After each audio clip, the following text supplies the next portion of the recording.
Hello, welcome everyone to New Moon 2020 Cycle 8 stream, or also known as Blood Moon. So this is the second stream in our first ever Blood Moon that we're doing. Before we start, I'm just going to briefly explain how this works and what that means. So basically, New Moon is a round robin tournament that we're having every week for 4 weeks, and then by the end of the 4th week we have something called Blood Moon, which is a round robin tournament leading up to a bracket which will decide the winner for that cycle.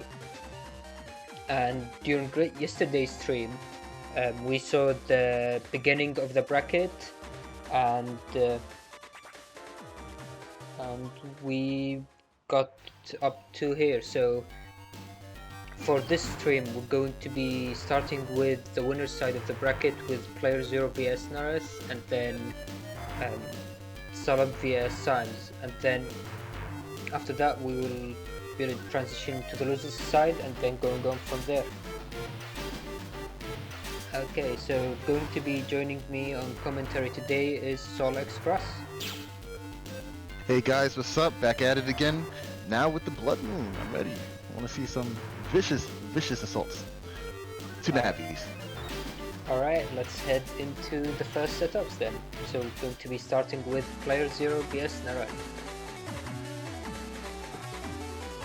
Alright, those who were able to tune in yesterday and take a look over at that beautiful stream we had, you might remember some of these setups, but for those who are new and joining us for the first time today, we have playerzero playing that lovely B code, and Neryth playing the, it's rather mixed code, UV and double tomahawk Tengu from T. Yeah. Pretty good. Oh, what's up, Tyler?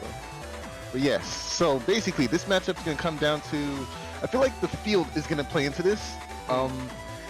It's very favorable for you if you guys get grass panels on this field, actually, because of all that fire. Yeah. And then obviously you have the mega boomers, the high boomers, which can be chip charged with Tengu Cross. So that's going to be doing a lot of damage. And looking over at Neryth's Gregor build, he's not playing any air shoes. In fact, I don't even see float shoes in here. Whoa, that's interesting. Yeah. So that's going to be really bad if he gets any perma holes, especially in the center.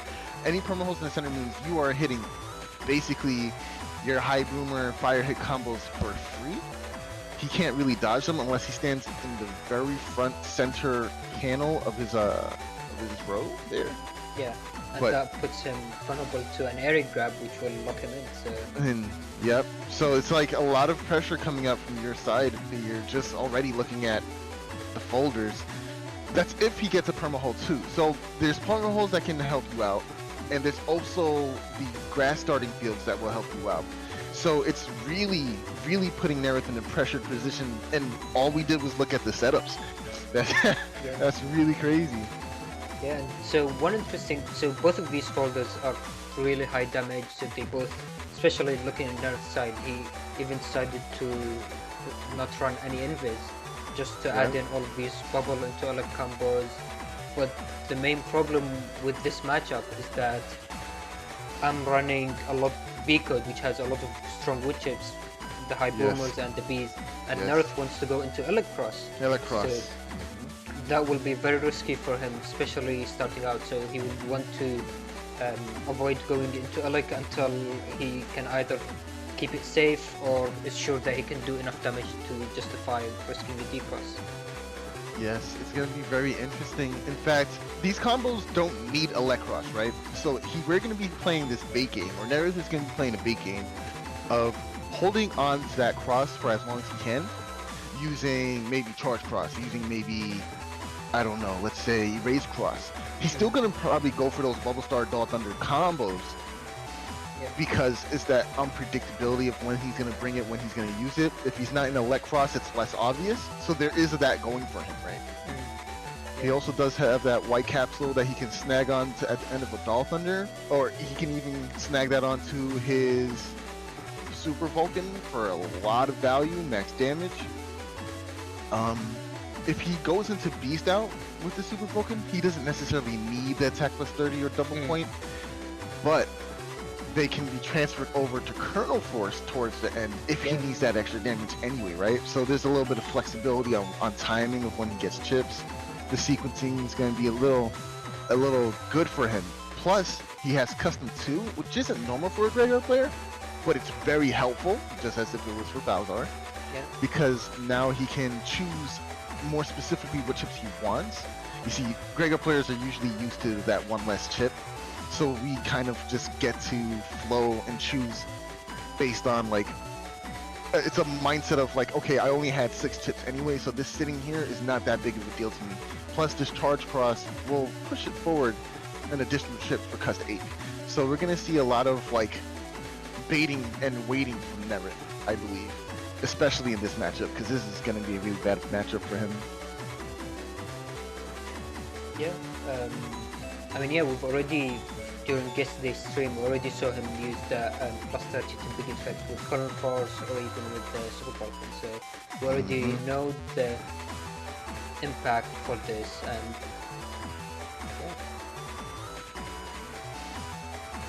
alright, we can head into the match then and see how it goes.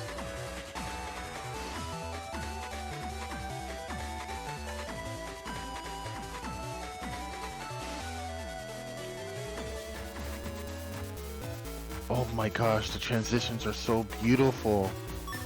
What? And here we are, right into the first match.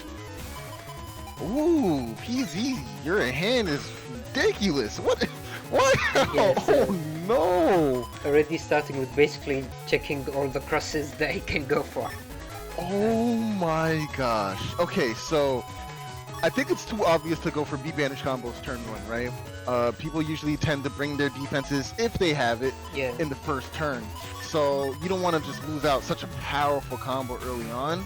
Oh, it looks like you're just going for it. Are you really about to lock this in turn 1? So he's doing it. Yeah. So one thing to point is that Neryth does have rush. So by using that rush, I would get anger. Yeah, without having to risk Tomahawk Cross. But you're gonna get bubbled, so that does ruin that little combo or thought process here.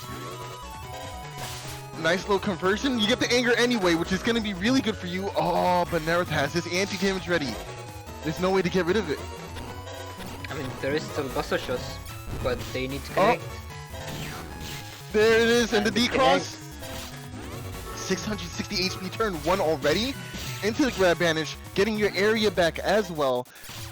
Turn 1, 600 HP? Whoa, that's ridiculous. What is this hand? Yeah, and then going to the second time getting Meteor Knuckles already, so... Meteor Knuckle turn 2? And the Bubble Star? Yo, what is this hand? That's not fair. This isn't fair. Yo, what? It's not. Okay, Slash Cross coming up from their side. We're gonna be. Okay, there it is. Area grab. Putting on pressure. Anti-damage is gonna come up and block one of those. Nice. Very good movement. Easily. Ooh. Gets a follow up. Gets another. Oh, the damage. Yikes. Okay. There's the anti-damage. Neryth being very smart. Waiting for the hits.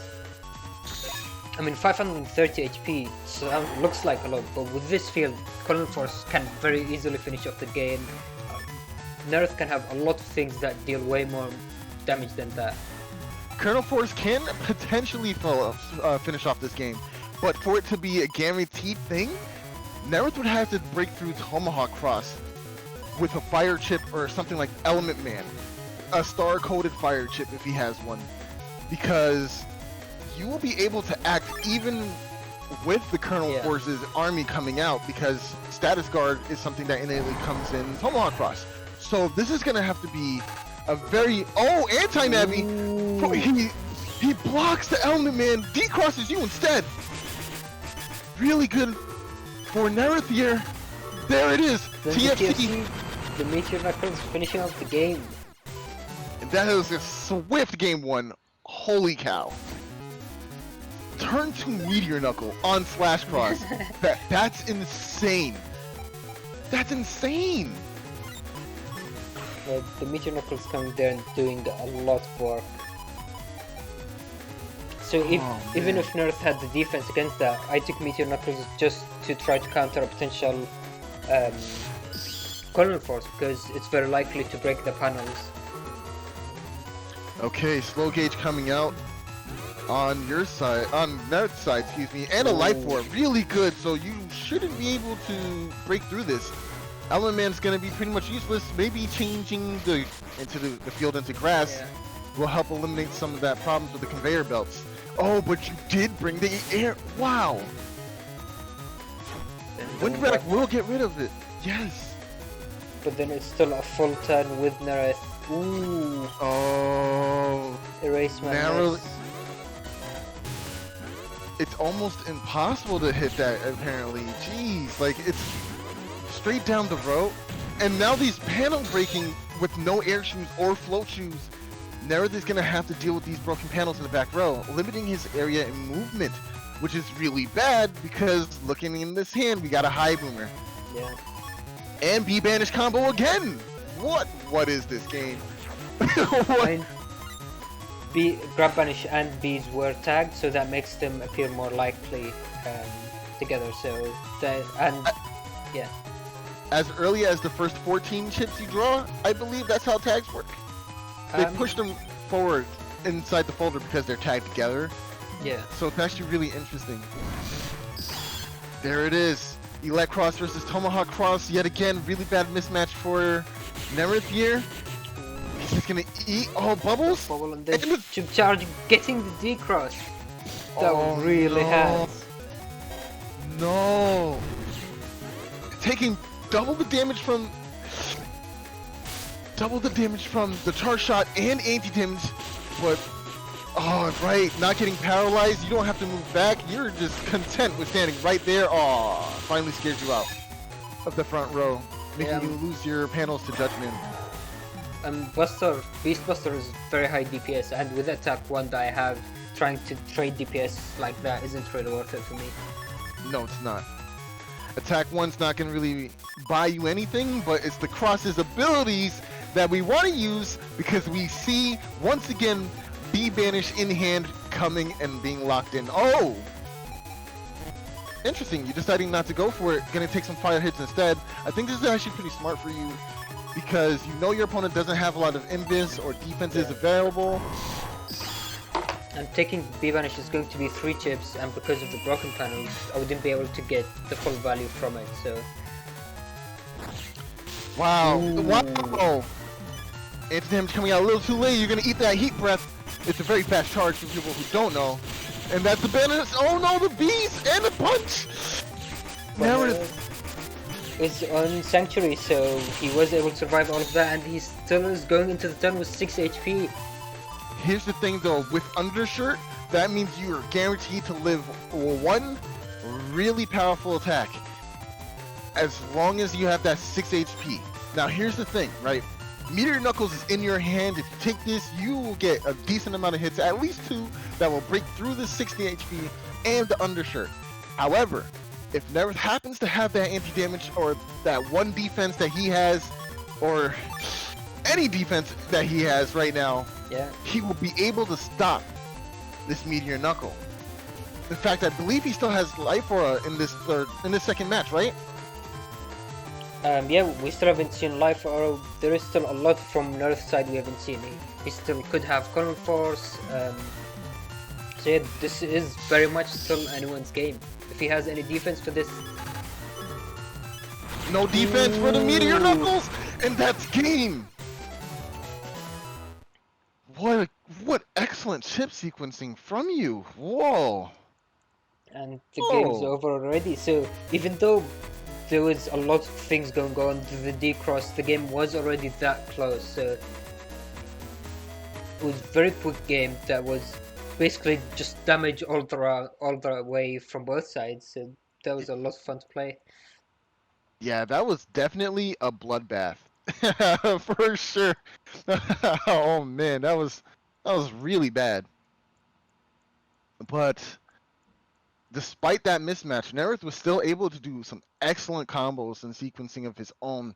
But the Tomahawk Cross, as we had predicted, was a big heal in the factoring his combos. Not being able to lock in that bubble star, not being able to lock in the attack. Oh, the white capsule. Excuse me. Yeah. It was really difficult for him. And then of course you drew everything. Oh man, like yeesh. That was a lot to play through. Lots of crowd control on your end. You had for weakness at least twice. Yeah, it was really good matchup. Yeah, it was actually risky for me into going into Tomahawk that early because if we look at Neryth's build, he had a lot of things that can do paralysis. He had the Colonel Force, he still had the White Capsule. So Hmm. if only he was able to survive that bit longer be and get his damage out, just Colonel Force, I don't think I would have had time to react with anything else if he had defense for the Meteor Knuckles. So this really could have very easily been Either player's game. either way, yeah. Really could have. All right, well, on to the next match, I guess. Let's see if we get more bloodbaths like that one. That's I'm waiting to see it. Alright, well, next Sheesh. match is going to be Salah vs Symes. This is an interesting match. I was actually hyped up on this one. I'm very curious as to how this one's gonna match up. Okay, so we have Salad rocking that A code, and that immediately makes me a fan because that means my boy, Bubble Boy, Spoutman SP, gang gang, he's gonna be in that folder with the A squad. And if we look at the folder, actually, oh no, she did not elect to play the program advanced this time around. Yeah, So it's just gonna be the Risky Honeys and the Elect Pulse 2s, which is perfectly fine because Elect Pulse 2 with Wind Rags is a really solid anti-fun like combo that you can use, especially in fast gauge. That a sequence of 4 of those chips will eat your entire turn, regardless if you're a Tomahawk man or any status guard or anything like that, because you're being pushed and pulled constantly, and that gives the player using this combo enough time to wait over until that fast gauge turn is over. And it's wrecked too, so we're definitely going to see that happen quite a few times actually. And just quickly looking at Symes' folder, this basically means that Symes here will not be able to control the gauges because he has no oh, he has 1 slow gauge and 1 Yeah. focus. Okay, so he can reverse the fast gauge for a single turn. Now he's gonna have to be very smart about when he uses his slow gauge. He has to make it count yeah. because 1 turn of slow gauge means 1 turn of slash. Oh no, we're not even in Rhaegar. Yeah, This is so a 1,000 matchup. yeah, Sam's playing the double Giga Bug the Thunder and Habbatch build, so he's really going to need that slow gauge to stick because with fast gauge you have time to bring out I think 1 charge for Bug the Thunder just barely. So it's nowhere near enough time to get in all of that damage. Not a problem. Jeez, that's crazy. Okay, so we do have Hubbat here. This is what's going to give Symes a win condition for late game outside of just BDT, because he'll have the air shoots, he'll have all his programs back, right? And an increased cust size past the cust 1. He also has this Giga Folder plus 1, which is what allows him to get the Hubbat and the Bug Death Thunder at the same time. It's interesting though that for a BDT the folder, we only see that 1 slow gauge. So he's really gonna need to make that count. But what's even more ignorant about Symes' folder is he has that Muramasa. I mean, it's definitely been done before, but Muramasa with BDT is not nice. There's nothing nice about that combo. It's very cutthroat, literally. Yeah. You know, and oh man, if you get stunned by this BDT, if you get caught lacking on your T-Hawk, you get hit by that Heat Dragon, or you get hit by that Element Man Star, then you are gonna not only eat that 200, but my man's gonna charge in with that Muramasa hot. Yeah, he's gonna just run up as. I want to see it. I want to see him run from the back row all the way to the front just to get that slash. I mean, it's not even just that, because if you have Bug the Thunder, you can use that basically to make your opponent's movement predictable, so you can expect how they're going to move around the Bug the Thunder. So you probably don't even need to go into Beast Out to basically confirm your Muramasa. So Beast Out is normally the way you would know, or your opponent would know that, oh, you have something that would need Beast Jump, or why else, or you need Air Shoot. You don't usually go into Beast Out because it's a valuable resource unless you need to use it. I actually like that you brought that up, and that's something people have to really get into their mindset, is that Beast Out is a resource. It's not something you just press the button. It's not a win condition button. It's not Marvel vs. Capcom 3's X Factor, right? You don't just press it and then you start winning. You really need to use that Beast Out effectively as you use any cross. There are resources that you have available and that they need to be used at specific times, right? Of course, for a cross, you'll usually go into like erase cross if you're playing magnums and machine guns, right? You're gonna definitely do that. But for the Beast, you need to make sure you have that hand ready to use these things, to be able to put pressure on the opponent, etc., etc. Now, looking over at Salva, right? What defenses does she have against this BDT menace? Well, she has Whiskey Honey. That's going to be a huge factor in trying to prevent Symes from just bombarding her with all these, you know, thunderbolts of death just floating around the screen. Yeah, exactly. So this, I think, like, this matchup has a lot of depth going into it, and one example being is that so the folder Salad's running is basically a Beast Rush folder. So she would want to go into Beast Out and use Electric Pulse and Wind Drags, which apply drag. And do you want to explain briefly how drag works in BN6? The way drag works is there's what we call big push and small push. A big push is something that when you're hit by a wind drag directly, or when you're hit by a grab bandage, those are pushes that make you slide all the way back to the row. Yeah. You cannot control that. You're forced. You can't move, and while you're sliding, you are susceptible to multiple like damaging chips. Like you can chain Proto Man SP and Blast Man SP, for instance, while they're sliding, because they don't blink during the slide, right? Yeah. However, for small push, that's something like Elect Pulse 2. You usually get pushed one panel ahead or one panel backward, right? It's not a full push. You still can't act, but you get sent into blink much faster because it's a shorter push, and it's a lot harder to actually chain together combos on it, unless it's something that has a very low lag time or downtime between uses. Like Wind Rack into Elect Pulse works because they have the least amount of active frames after use, right? So you recover quickly, you can go into a next chip almost immediately, just because those chips have just really good downtime, right? Yeah. And so for this specific matchup, so Salad has these chips, and as Sol mentioned, drag will interrupt your animation unless you have something to stop the damage. So if you have an anti-damage up, then yeah, you will finish your animation. But otherwise, that will basically completely interrupt anything you're doing. And Bug the Thunder, and Symes has Bug the Thunder, and Bug the Thunder has very long charge time as well as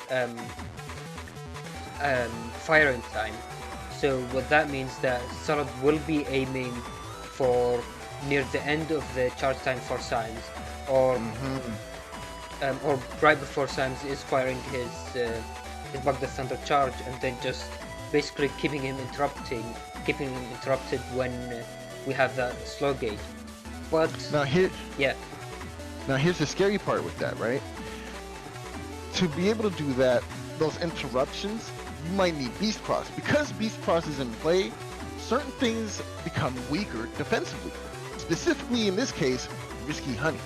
Risky Honey is a lot worse against BDT as a counter because of the Beast Jump. When you Beast Jump, you can accidentally counter hit yourself, right? Even though you're using the Beast, because of the positioning of how it works.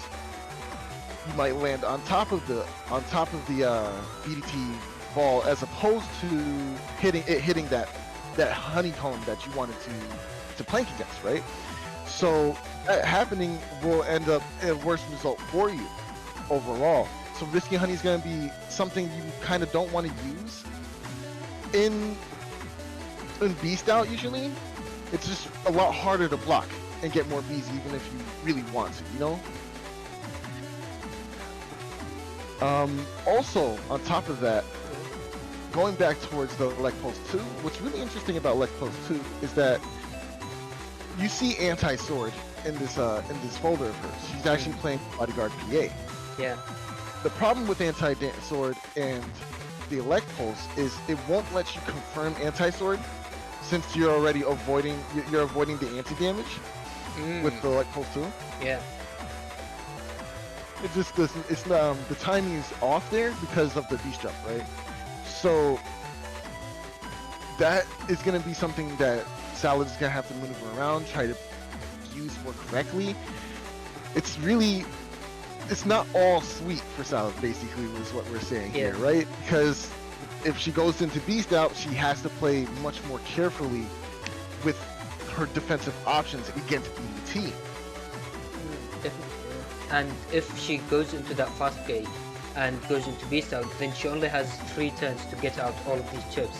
And if Symes is able to survive after that, and especially if he puts in that slow gauge up, then he is going to have very big advantage with Salad missing out on all the ways that she can interrupt him. So Symes still has a very good chance to try to get this game to his advantage and keep applying constant pressure on Salad. So it's definitely by no means just decide the game just by looking at the setup. Yeah, and if you thought that Element Trap was gonna be the end-all be-all to this BDT menace, don't forget, even if you have Element Trap up, if you use it after a, let's say, Heat Dragon or a Wood Dragon, or even BDT after they release that charge, it will not work. The chip that they use has to be used after you've already activated that trap, right? So once you use a Element Trap and it's up there, you see the question marks, then they use a elemental chip, then it will activate.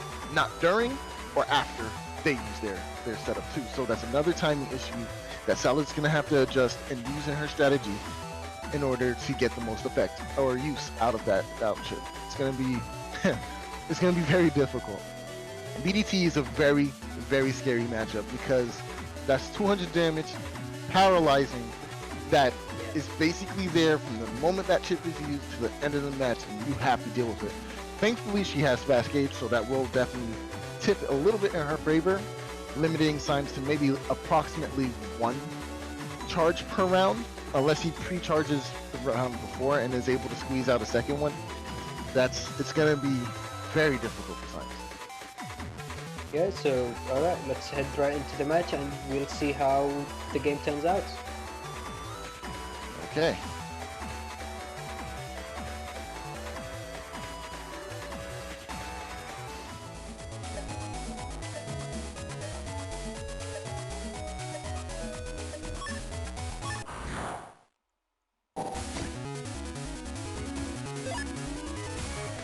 Alright, hopping right into it, we see those chips that we were just talking about. Wow. What convenience. Here we are, in hand, the anti-sword with that Elect Pulse 2. And we see the Element Trap, and we have these. So, really good turn 1. Oh, and wrecked fast gauge. Forgot to talk about that. So, Salad's definitely going to try to sit on that one until she sees BDT. Once you see that BDT, then you're going to go ahead with that fast gauge, right? Yeah, I mean, to be honest, like, with this hand, I'd even argue it's not really what you want to see turn 1. Because Salad has a lot of things that she would want to have in the late game. She has that bees, which, as you mentioned during discussing the setups, you'd want against the Bugdeath Thunder. She would want that Element Trap against the Bugdeath Thunder, which is one of the reasons why we see her going into Dustcross. She wants to put them at the back of the folder so that she can get them later when she does need them. Exactly. Oh, using Warp Step to dodge the Golem. Symes, definitely a veteran of our time. He just knows how to maneuver around these attacks. Okay, This is actually pretty good for Symes. That's one defensive battle chip that he doesn't have to worry about. Only worrying about 2 more honeys, or honeybees, or risky honeys, whatever you want to call them. And he's going to be able to maneuver around this set of bees quite easily and preserve that barrier 10 that he has in front of him. But he steps into it! Interesting! Oh, because of the hole. What Symes should have done there is actually step forward. Oh, and we get the Sanctuary. And Life Aura coming out from Symes, so they both have the defense set up. But who has the better defense? At this point, Symes doesn't have a way to deal with those Sanctuary panels unless he has Element Man in hand already. But conversely, Salad has that Wind Rack in her hand, ready to go, gonna clear off that barrier and put on pressure at the same time with all these A-coded. Oh man, are we gonna see a beast turn this turn?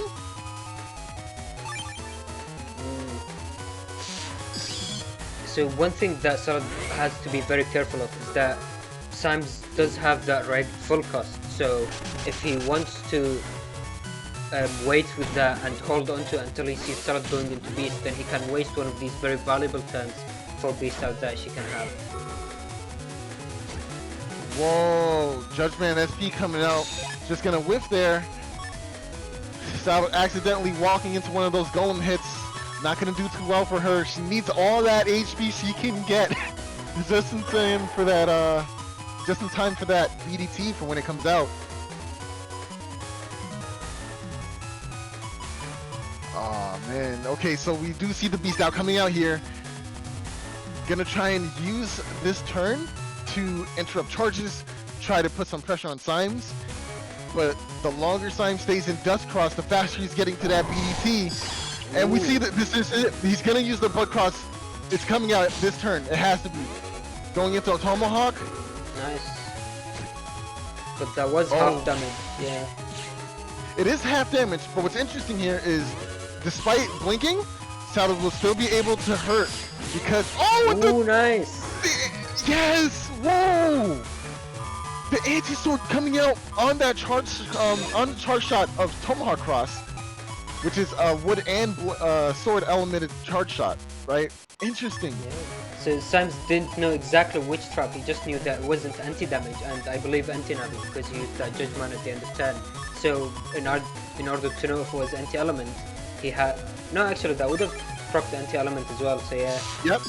It was getting rid of both with one weapon. It was very smart from Symes. Takes the damage though, which Salad doesn't mind. She'll take that trade gladly and grab back these panels. Ooh, oh, nice. Oh, we're gonna get the reversal! Erase Man coming out for Salad, gonna trap Symes here. And she has to follow up with... There it is! Oh, and... It's a drag into Muramasa! Symes, you mad lad! Oh my gosh, Salad got had the that decross in there. hand. Oh man. She was waiting, she was holding that defense for that TFC. Maybe Symes was gonna release that, I don't know, one of his Protoman SPs or... I just don't know. Oh, excuse me, I meant Groundman SP, or I don't know, maybe she was saving that defense for a TFC, but Symes here was ready for that, anticipated that, just went for it. His little combo there with the drag. Invis coming out, gonna save him here. No, don't use the barrier yet. It's gonna, the bees are gonna eat. Oh, but he dodges it. Oh, but gets eaten by the leg dragons. Very smart. Gonna get rid of those sanctuary panels. Salad just holding on to that fast gauge. Did he bring it? No. Okay. Was that the second fast gauge from Salad? I believe that was just the first? Was it the first one? Okay, because Salad really wants to wait out for the second one, because if Symes puts out his slow gauge, then Salad wants to immediately counter with her own fast gauge to try to mitigate as much of the damage that Bug Death Thunder can cause as possible. Okay, this is going to be a really good turn for Salad. I believe Symes has one more turn of Beast Out available to him after this round. That means if she can confirm this erase this Erase Man SP, Ooh, which she nice. does.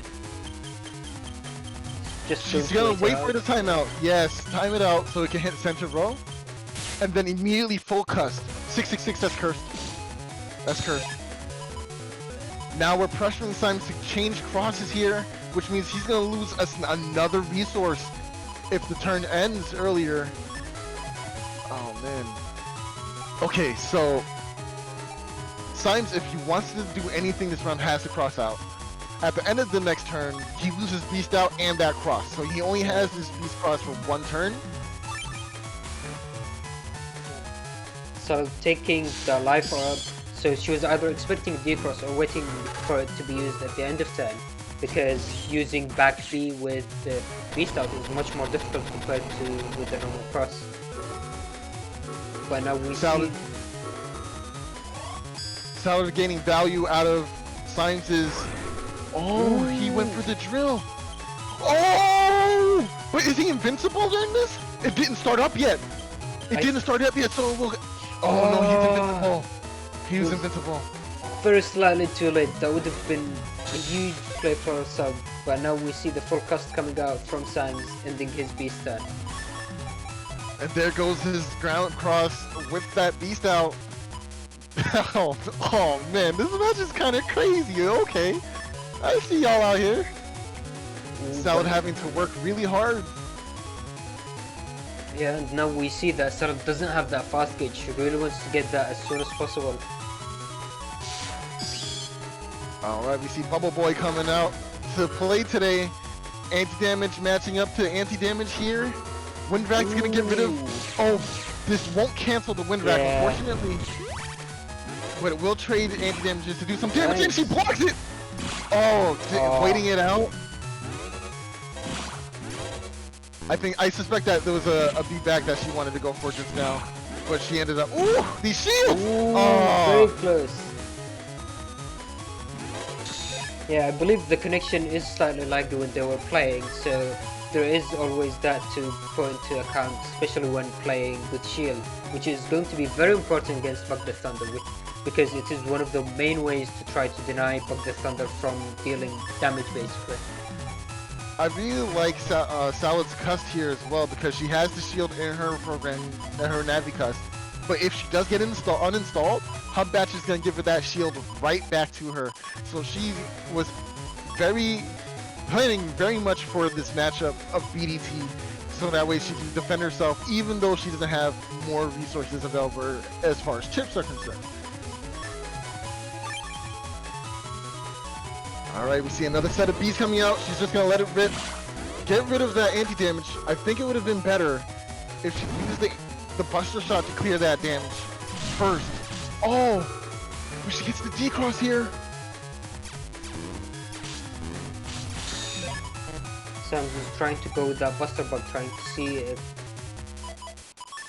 Salad has the anti-damage or trying to remove it. Yeah, right now he doesn't know if it's anti-damage or not. Ooh, nice! 1 HP and that will finish off the game. That was insane. A quick drag into the Wind Rack. This is why we don't camp center row versus Elect Pulse 2 users. They will gladly step into the front row and just press the A button. Very nice conversion for Salad. Gonna get that sweet damage.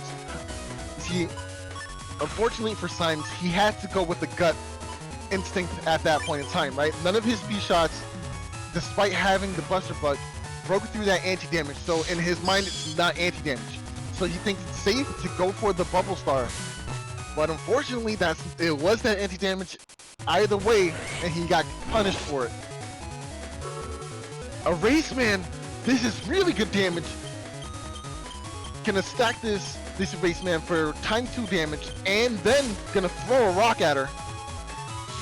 And unfortunately, Salad still sees Symes with that first barrier, so she isn't able to use her own race. A little bit of a misplay from Symes here, releasing the second rock a little too early. I think he was just feeling himself and just wanted to throw everything he can at her. At that point, just eat it, please. Hold these rocks.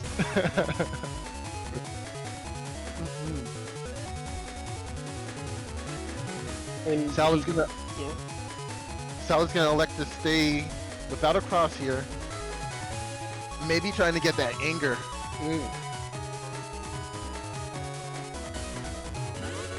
Nope, she mashed out of it.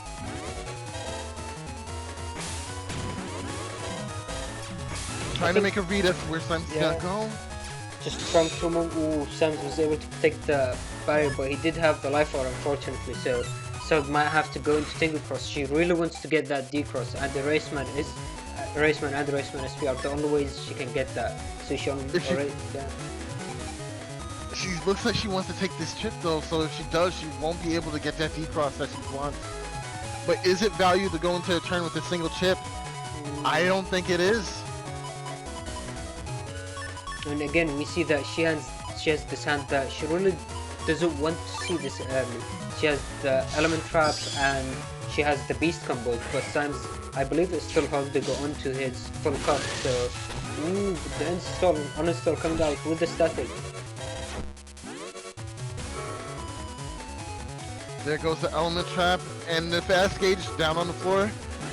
So we're gonna see the next turn arrive much earlier than anticipated. And we get the beast out combo coming in live. If Symes happens to bring slow gauge this turn, he'll be able to stop this stall. It's actually really interesting to think of this combo as something as stall. But if you're trying to buy time to wait over to the next turn, in a fast gauge turn, you're eliminating your opponent's turns to use their battle chips or use their combos. So in a way, it is a bit of a stall-like strategy. Tomahawk Man will not, Tomahawk Cross, will not be able to stop this. Yeah. There's the BDT, she's gonna wait for that charge. Judgment's gonna come out. Symes knew that she's waiting for something. Element Trap, gonna do some damage. Okay. Ooh. So it wasn't able to use all of her chips. She still had the Windrak in hand that unfortunately she will end up throwing away. Yeah, for sure. Okay, so I think it's definitely the right decision. I think holding on to that hand into another turn is definitely not preferable. And this hand that she has now is pretty good now, especially now that Symes does have Bug That Thunder. But here we are at the same situation that we talked about in the very beginning. She does have these risky honeys, but she has Beast out, so it will mess up the timing of how the bees interact. Oh, she was actually able to mash out the Windrak from the turn before! And she gets a D-Cross here! This is huge for Salad. Yeah, Symes had that defense, but he really doesn't want to lose Hubbite. Hubbite can be very big. And this anti-damage coming down, I believe that will give Salad another beehive that will hit Symes and extend the duration that she is invulnerable. She's opting for a cross though, that will take her out of this animation. Is she gonna lock it in? She locks it in. She's going for the cross change, which will actually remove the beast, but she'll still dodge that anti-damage though. Yeah. Or will she? Yeah, she will. She gets the chip charge, unfortunately into another. Symes following up with defensive 10 and ending with a Windrak that connects. Nice. Symes has a lot of pressure on his side of the field right now. He has the barrier, he has the BDT, but going against him is this fast gauge. Very smart. Sal's gonna take the full cust here in order to combat that slow gauge. If Symes decides to bring this slow gauge this turn, she'll be able to full cust and immediately go back to that fast gauge. And unfortunately, although Salad would want to take more chips so she can go through her hand, she really needs these chips for when Bug the Thunder does hit the field. In this matchup, basically, Salad's having to prepare all of her folder just to combat that Bug the Thunder, all the pressure that it can apply. Oh man. This is a nail biter. Both players on similar HP. I don't know what's gonna happen next. Getting smacked into poison panels, highly disrespectful, Symes. That's not nice. You shouldn't do things like that. Okay, here we go. Crossing into Tengu here. There's the slow gauge, just as anticipated. She will be able to beat this. Judgment's gonna steal back her panels as well. Do some damage to this barrier as well. And the oh, nice. Perfect turn. Perfect turn. Yikes, okay. At this point, Salad has already done some damage to this barrier here, so she doesn't want to waste a wind rack on that alone. She might as well just finish up the damage or whatever's left over on it. She did approximately, Judgment's books does 20 damage each, I think. I believe that's correct, yeah. So 20, 2, 4, 6, plus the 120, oh, the 100 from the, yep, there it is, done. Oh, Rush finally coming out. But Soul still has that trap up, which I don't think Symes knows what we have up, so... Symes held on to that charge, deciding to bring it into the next turn. This might be one of those turns where he can possibly squeeze out 2 BDTs. But the lag on which releasing a Thunderball invokes is kind of like... It might not be enough time to get a second charge out there. I'm not sure. Because releasing a BDT takes a long time. There's a lot of end lag to it. And there's also chip lockout during the that release. So actually, yeah? No, you go ahead first. I can finish my point. So it's just saying that one thing we see is that Solid was debating going to charge cross, and the advantage of that is that the charge cross charge shot basically makes you leave the field temporarily, which if you do at the back row and Bug the Thunder is on the back row, then you can have the Bug the Thunder actually leave the field. Ooh. There it is. Anti-Navi comes up.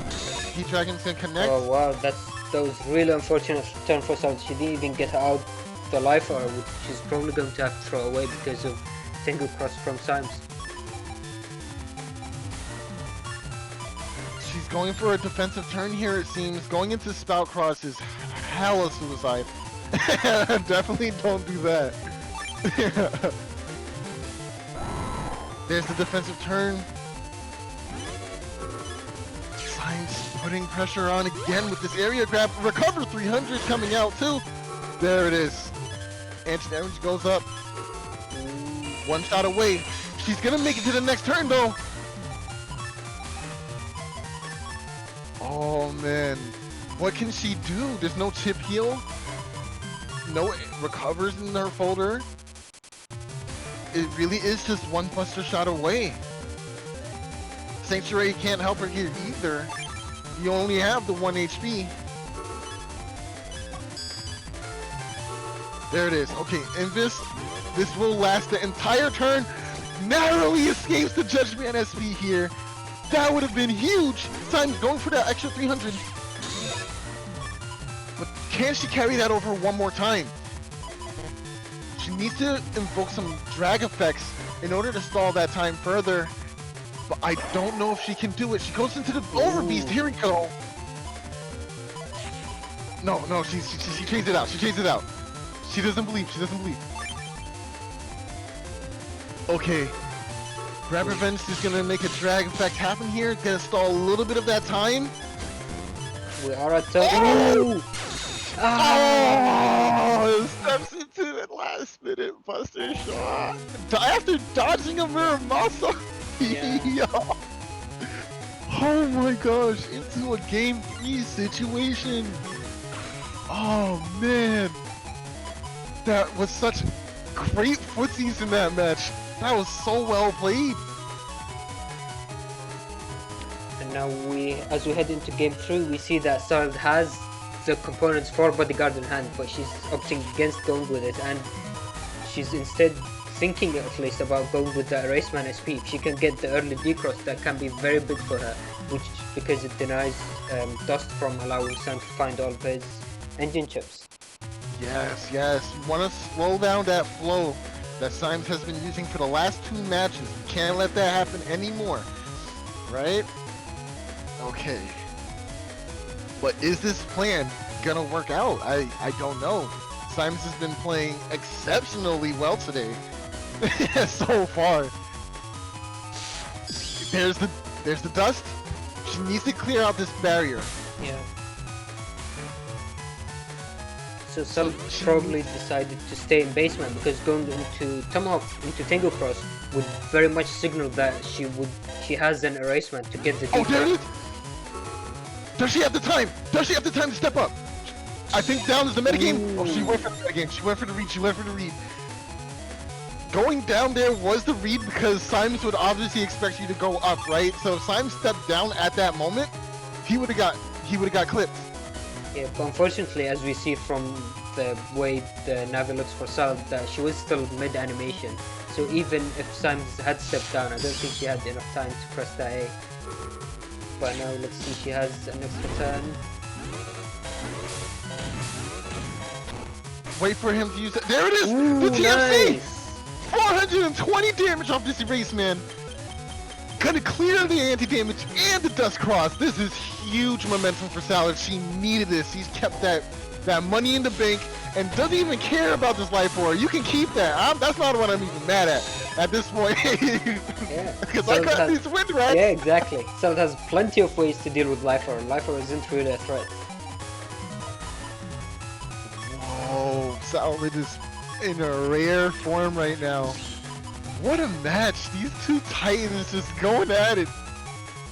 Symes' gameplay has seriously improved over the years, man, and right now I just don't see I don't see him losing this match. But I guess we're gonna find out.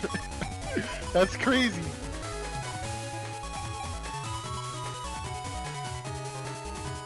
Anti-sword in is coming out. Another defensive turn for Salad.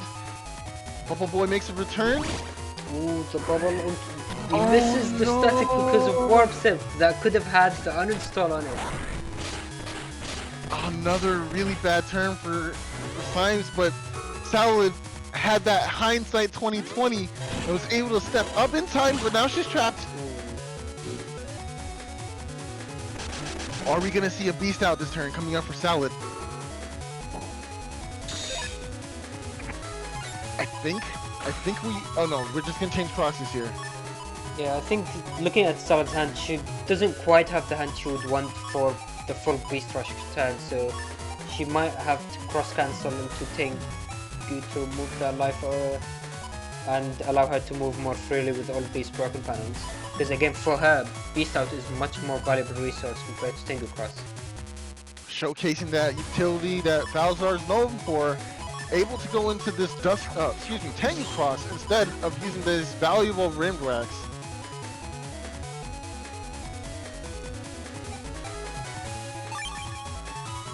Oh man, this is crazy. There goes the dust. Ooh, nice. And the banish. If people, nice. The anti-sword! She waited in the front, baiting up this charge shot. Oh man, Symes, you should have known.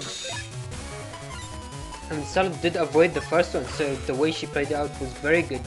She didn't make the bait too obvious by basically making him think it was something else and then faking a bad movement into getting the second one to land.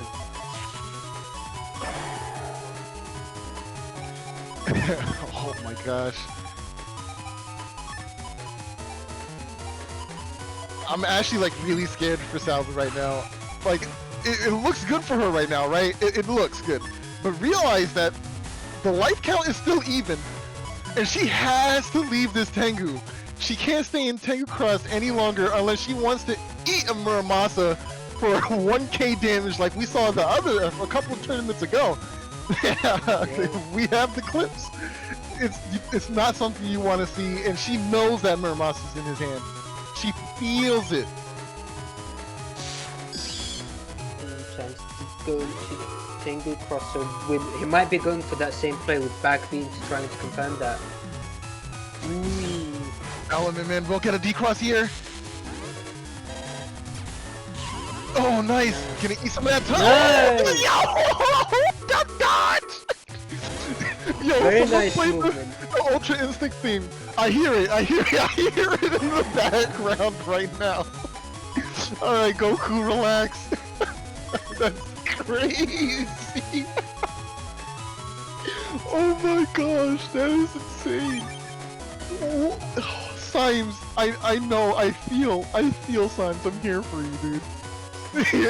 Yo. Oh my gosh. Okay. And There's the BDT. yeah. This is huge. This is very big for Symes. Salad. There's the element trap. He's gonna lose this anti-damage though. Oh, Salad just barely missing the erasement. She needed that to hit. Desperately. There it is. That's one interruption. Oh, the whip. But there is the element trap, which will give her some time with paralysis.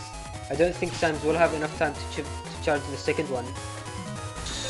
No, not enough time. She makes it out. And she does have the bees here. But don't forget, bees cause you to jump, so if Symes right at the very end of his charge, then using it immediately might cause Salad to get countered by the Bug the Thunder, which is very risky. Especially with that other BDT just looming around the corner. Look at it, staring at. She keeps pressing select to stare at that incoming Doom Ball, and just coming around the corner like, "Hey, what's up?" She's so scared. Dude, I don't even want to take the bees at this point. Ooh. Oh, the bubble star! Oh, the bees! That's gonna clip the anti-damage. She gets out in time. Dragon. Oh, just barely misses. Nice! Oh, the counter hit! Oh, she did it, yo! Oh no! The Symes, 260 HP. She was able to time it. Oh my gosh, that was so stressful. That was so stressful. Oh no! And she has the full synchro. That's it. This is Ultra Instinct time. It's perfect. It's perfected to its catastrophic result. You know, but one thing to keep in mind is that I believe we still haven't seen the recoveries coming out from Symes. So if he has the defense to block that full synchro attack and then following up with recoveries, then this could still be very big advantage for Symes, having the HP lead with slow gauge and Bug the Thunder out. Ooh. Oh, the time to he baited it! He baited it! Oh my gosh!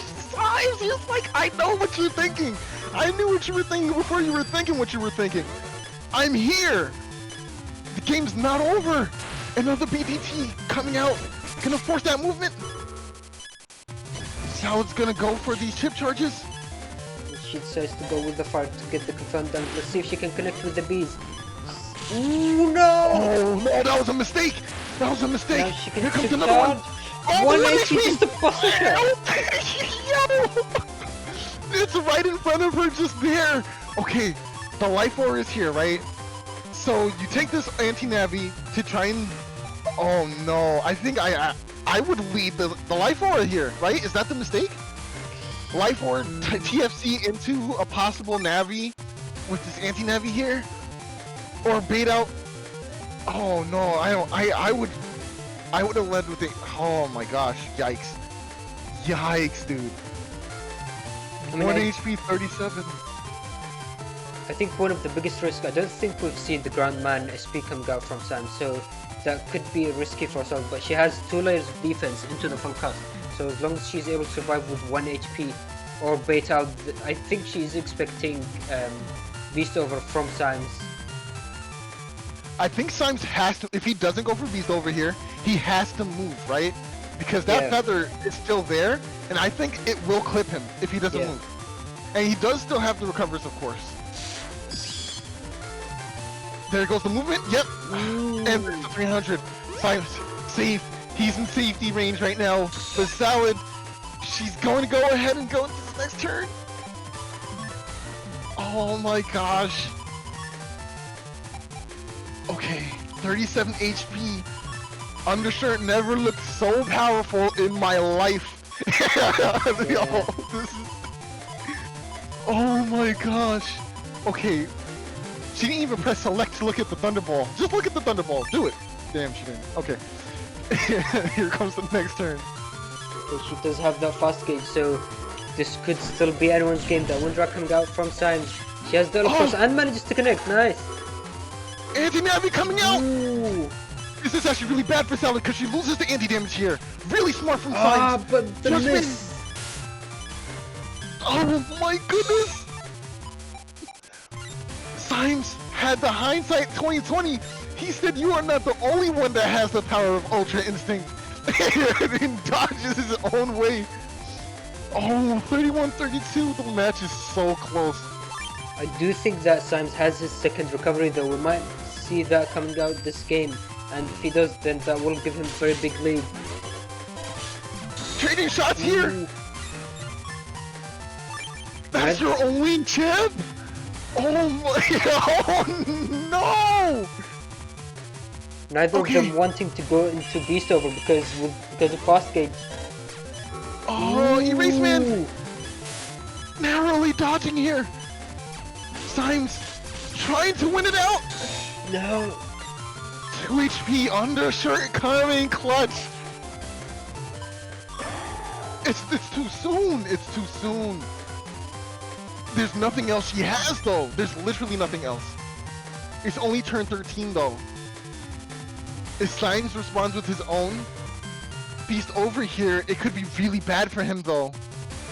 Yeah, I don't think Symes will go into Beast Over. This could still be game by Salad's Beast Over. It's still very close depending on how well Symes can avoid Beast Buster. Because she does have the Hub Batch out, so each feather will do 5 damage. Yes. Symes not even bothering going for his charge shot here. He knows BDT is way too slow to go for it in fast gauge.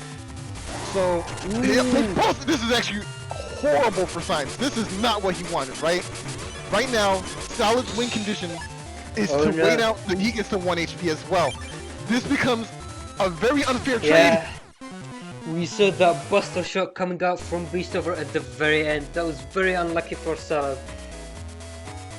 So Symes had that single Buster shot because of the Bug the Thunder. It overrides your normal Buster shot as Beast Out and Beast Over. But then what we saw there at the very last few frames, the Beast Over for Symes was just firing his Buster shot, and it was mid-air when that round finished. And that is what ended up giving Symes the game. I almost screamed. I almost yelled at the top of my lungs. My mouth was just gaped open. I did not expect that to end in that way. My mind is blown. My mind is just blown right now. What a match! What a match! That was winner final? No, so that match was winners. So I think it was. That was semis. Yeah. So it was round 2, and then that wasn't even the final. Oh my goodness! Yikes!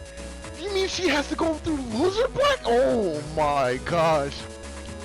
Oh my gosh! Yo, I feel bad for anyone who has to fight Solid in loser bracket, yo. Yeah, I mean, oh my gosh. Loser's bracket still has a long way to go, but we will transition next game into the winners bracket finals, or the semi-finals for the whole tournament, which is going to be playerzero vs Symes. Alright.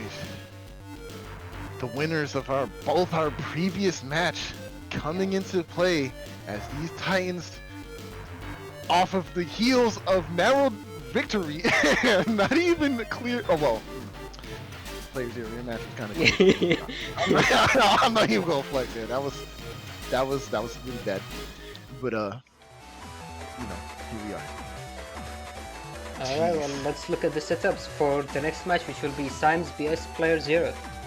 Ask you a question before we go into the setup, Easy. Yeah. After watching that match, how do you feel about your odds in this match? How did you feel about trying to fight Symes in this? Like, after that, I want Symes to relax for the day. I want him to sit down, enjoy his victory, sip some margaritas, do whatever he got to do. You know what I'm saying? Cool down, because I'm not fighting you hot after that. Yeah. No, no, I don't want you to have that kind of momentum behind you for our match. No, go cool off, bro. I'll fight you tomorrow. Yeah, I mean, you don't have to worry about that. I think our match was, I think, the next day or 2 days afterwards. So there was some time. There was some time. Oh my gosh. Woo! Oh my gosh. 50 years is an understatement, Sally. Okay. We're going into this match now here, right? Yeah. We don't see any gauge support in your folder, which means once Symes uses this slow gauge, you're playing his game, right? Which isn't necessarily a bad thing, but if he camps center and just releases his charges, you're not going to hit him with those high beams. So you're going to be relying on those fire hit 3s to counter hit, and the bubble star 1s, and possibly that one risky honey into banish combo to try and protect you from these BDTs. The name of the game here is to counter hit or crowd control, right? Yeah.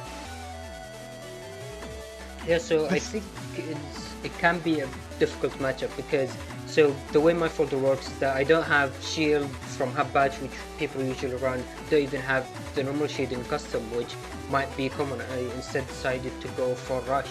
So my folder will have to go basically for damage, try to do as much damage as possible before Symes is able to set up. The longer the game keeps going, then Symes keeps gaining that advantage every turn, especially with that slow gauge.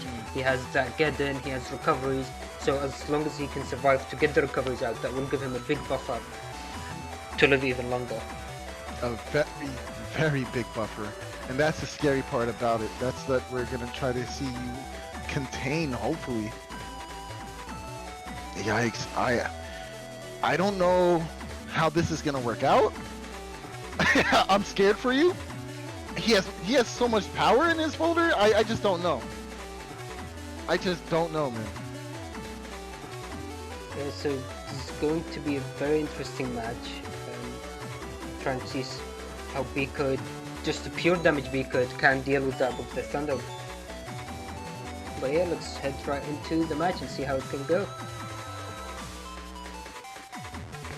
Alright, right into it. Whew, man, Symes has to uninstall too? Jeez, man.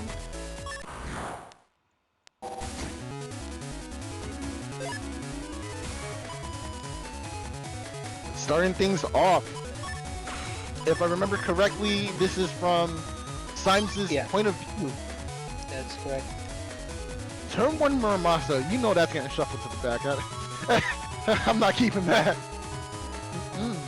Yeah, so in general, Symes wants to shuffle through as many chips as possible anyway, so... Just giving me something to shuffle back is something I can get behind. However, losing SoulXCross turn 1 would be a travesty. Interesting. Going immediately. Oh, the counter hit wind rack. But you're gonna get ground man SP for it, unfortunately.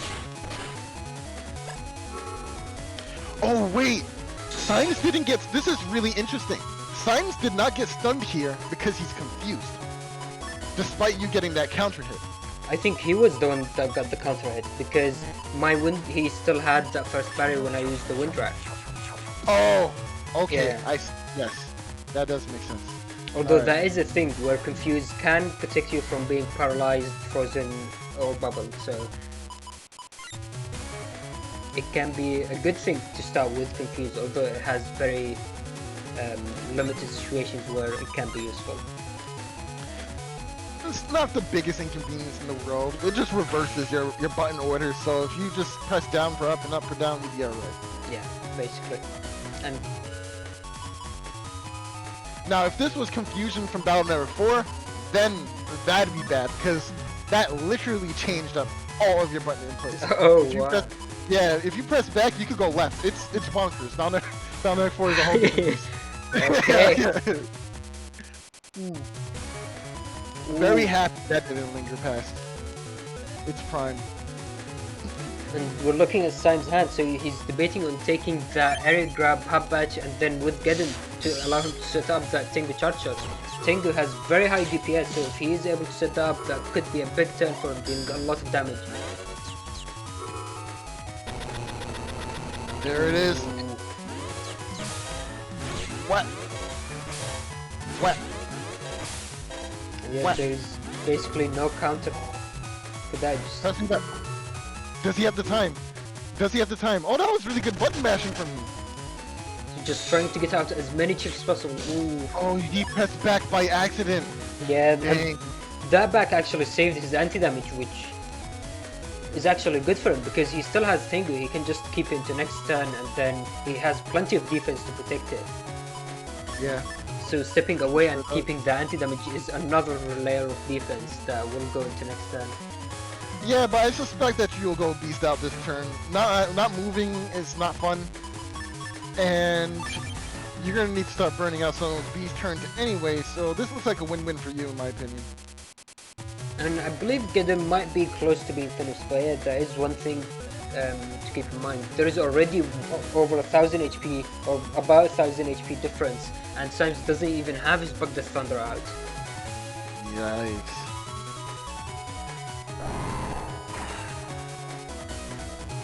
There goes the beast out. As predicted, Rush coming out, gonna punish Symes here. He will be paralyzed for a follow-up. But what will that follow-up be? It's Erase Man. Gonna deal with that pesky defense and deal some damage and stun a little bit longer for the machine gun. Yikes. Proto Man into the anti-damage. Yo. Symes held on to that with just the purest amount of confidence. He did not want to be punished. Not now. Not today. Okay, so we see those barriers that will help Symes out here. As he goes for ground cross, interestingly enough, I do think you have a couple, at least one more cursor chip in your folder. I think we've already seen Erase Man and a machine gun. Machine gun. Yes. So the likelihood of you having the second machine gun isn't that high, but you're also in dust. So I don't think I would go cross here. I mean, ground cross here. Yeah.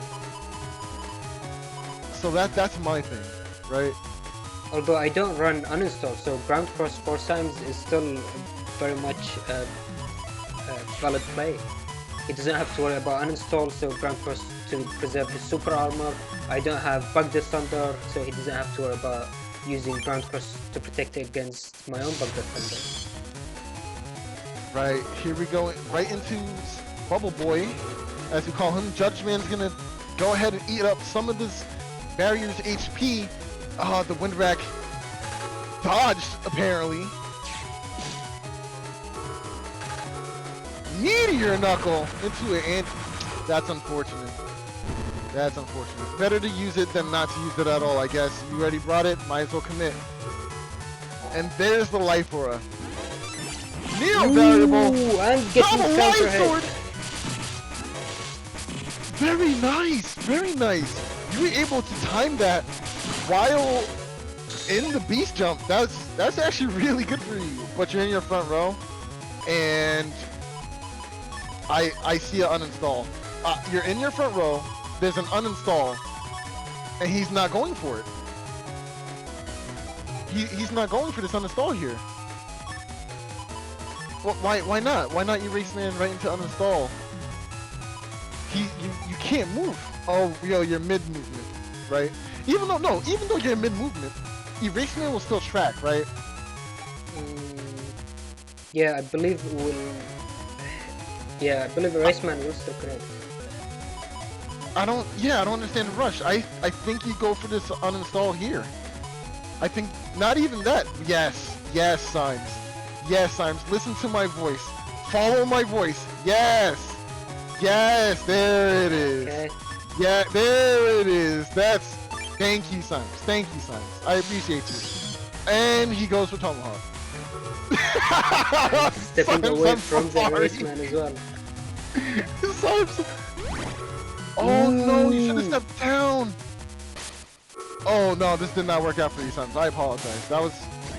The up boomer will connect as well. Symes doesn't have any way of avoiding it. The wind rat will give him back his area. Yeah, okay, so that wasn't bad for Symes, right? He still has his area. He's not stepping into that back row. You can't scare him. Symes, I'm sorry, dude. Look, you're winning. You're winning. It's fine. Ooh, the counter Sorry, you hit. got Jack. Oh, there it is. The Muramasa. Yeah, Symes still has the HP lead, still have another recovery or Bug the Thunder to try to pressure with. So Symes still has a lot of options. Oh, here we go.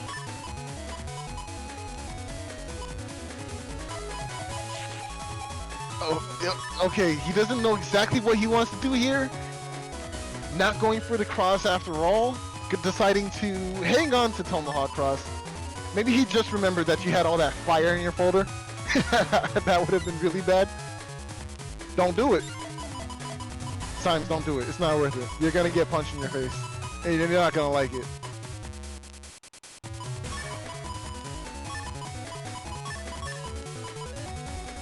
Yeah, I think that's a good sequence here.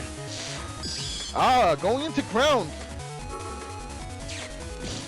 I think at this point you were confident enough to say that, yeah, you. What's the follow-up to that? Oh, Symes mashing out just in time. There's the fire hit. Look at that, Symes. I saved your life. And Symes has other recovery as well. Yes, having to use the Element Man here to clear that anti-damage is smart. Right before that Invis came up. Very Slow gauge close to will. this as well. Oh, double the Invis, huh? Taking 2 Invises like that? I don't know if that was a smart play. There's so much heat in this folder. I don't know, man. I don't like it. You needed that second Invis. He can wait this out now and just chill. And so one thing with Bug the Thunder and Ground Cross that we've mentioned it before, but Ground Cross with your charge shot if time dwell, then you can very easily just avoid that. And Symes looks like doesn't have any way of confirming that. But if we look at the HP, just one Bug the Thunder or using that Judgment to connect, the Ground Cross charge shot makes your movement very predictable. So taking Bug the Thunder this turn to pressure into Judgment next turn can be a very easy confirm for game, and Invis wouldn't even help against that.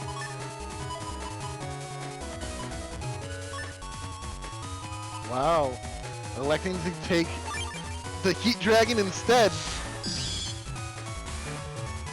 We'll see if the... Oh, the double point! You can't dodge this now! And Symes still has the defense though, with the Invis, and Invis can very easily deny the B-banish. Okay. Symes just going for it. Oh, there's the banish. Yeah, that's the TFC. No, what was the that was an accident, if I ever seen one. Oh! He didn't get clipped by that because of the Invis? No. Whoa, what just happened there? Yeah, That so should have... the way drag works is that if drag doesn't change your flashing status until after drag ends, so by TFCing the Invis, that gave Symes his flashing, which kept throughout drag, which was enough time for the bees to leave the field.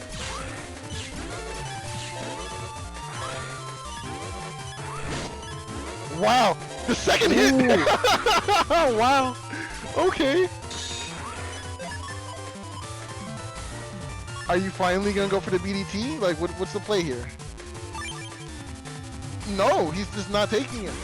He refuses. Wow.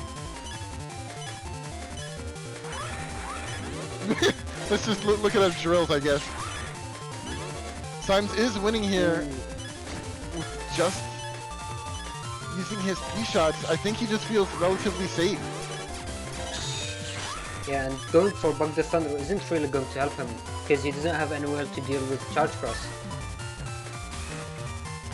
You keep saying Charge Cross, do you mean Ground I mean Cross? ground, yeah. I'm so Okay. used to Charge Cross being able to counter Bug the Thunder that I keep confusing it.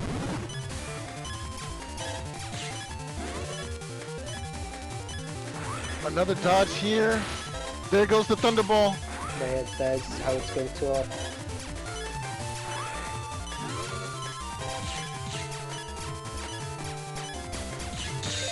But do you think you've done more damage than Symes here, right? Or is he gonna bust you to the end? Like, I don't... He still hasn't even used Beast out, dude.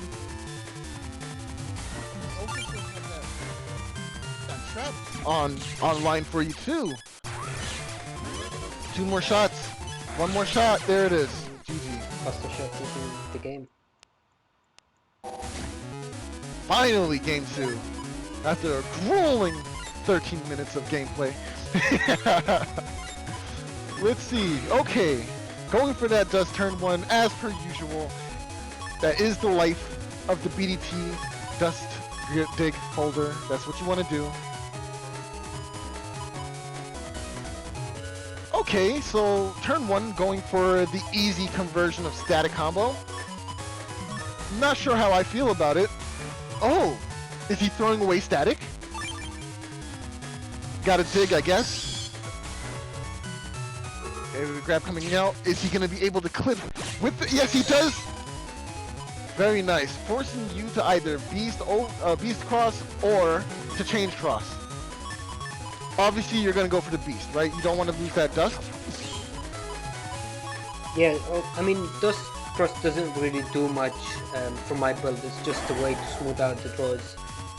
But now we see Symes already with the turn 2 slow gauge, Bug the Thunder and Bug Fix, getting basically all the chips he needs.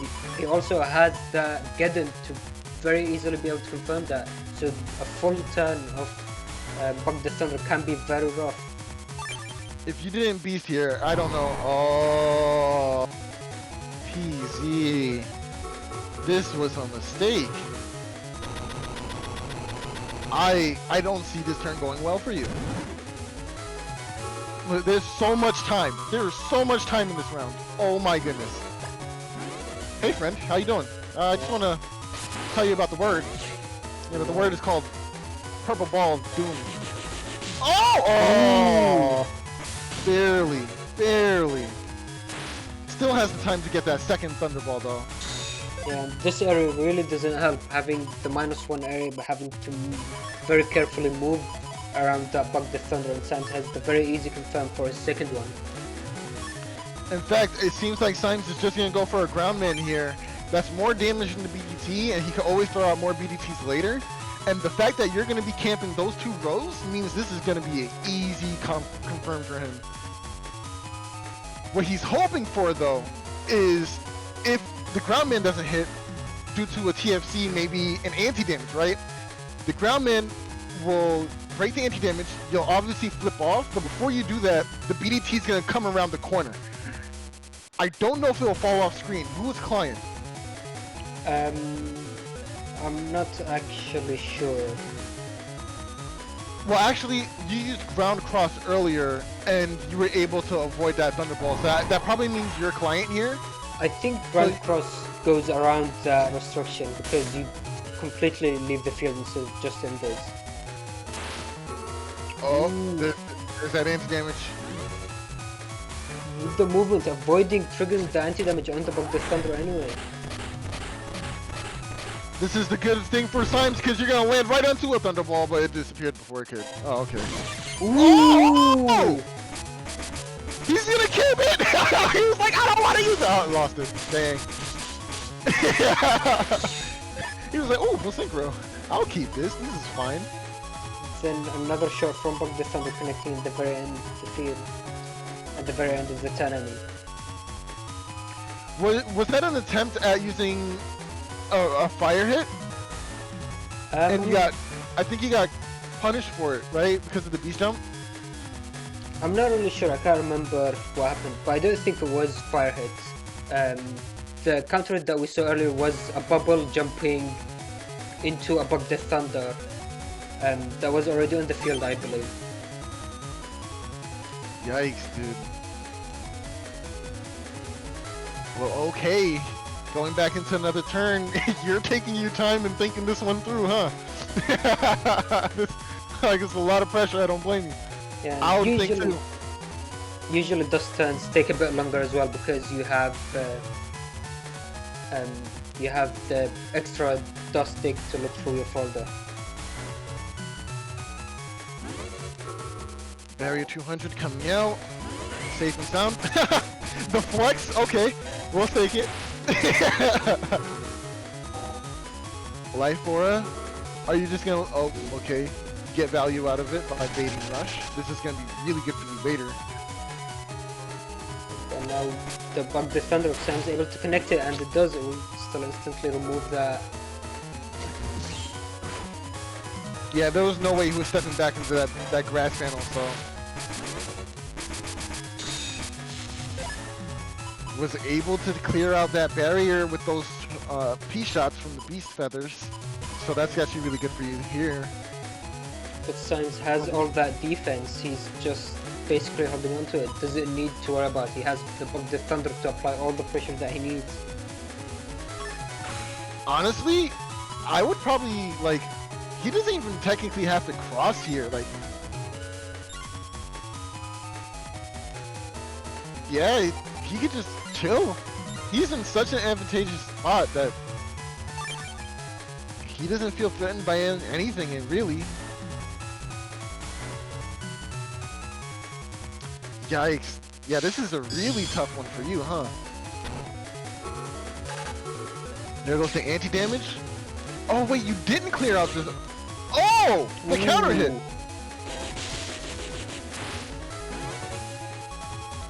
Maybe waiting to counter would have been better with the machine gun. Symes, ooh. Both of them connect with the back D. And Symes dragging into the second under, yeah. That's crazy. Oh hey, Tempest, welcome to the stream, man. Yeah, competitive Valor Network. This is the life. This is the dream. Symes does not care about anything. He has those HP recovers in his hand. He has Bubble Boy, which is arguably the best cross in both games. That's 100% facts. Don't at me. But I think looking at Symes' custom, did Symes already use his half badge? I don't think so, looking at his custom. No, he did not use half badge at all. Oh, there it is. But now if you look at the field, there are these broken panels, so bug defenders can very easily be confirmed for Symes. Ooh, the ball just too late after Symes fires out, but the fire hit ×2 does connect. Oh, stepping back is gonna lock you into the back panel, which is gonna be really bad for you. Oh, and it's staying on the field, you couldn't get rid of it. Oh, it disappeared. Oh, but now again. The anti-damage saved your life. Oh, he's just stepped back. He almost hit that 5 point damage.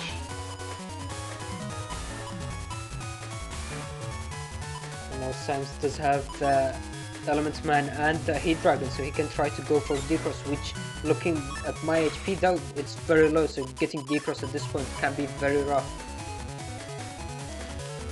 There goes that hub that you were just talking about earlier. Man, but he does have the Heat Dragon, which is going to be really bad for you. Nice little D-Cross on top of that Element Man. Yeah, this isn't looking good.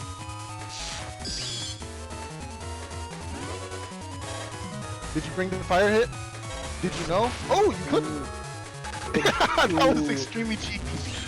But you're getting punished for it, unfortunately. And now we see, yeah. And this permahold, so we already saw during yesterday's stream how that permahold can very much affect the freedom of movement and how more difficult it makes avoiding bug defender. Ooh!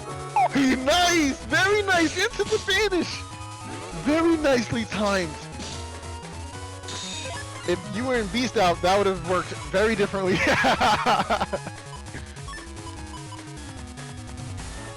Jeez. Okay. But there is still over 600 damage HP difference that I'll have to work for. And I believe at this point my folder was running out of chips. It's getting near the end.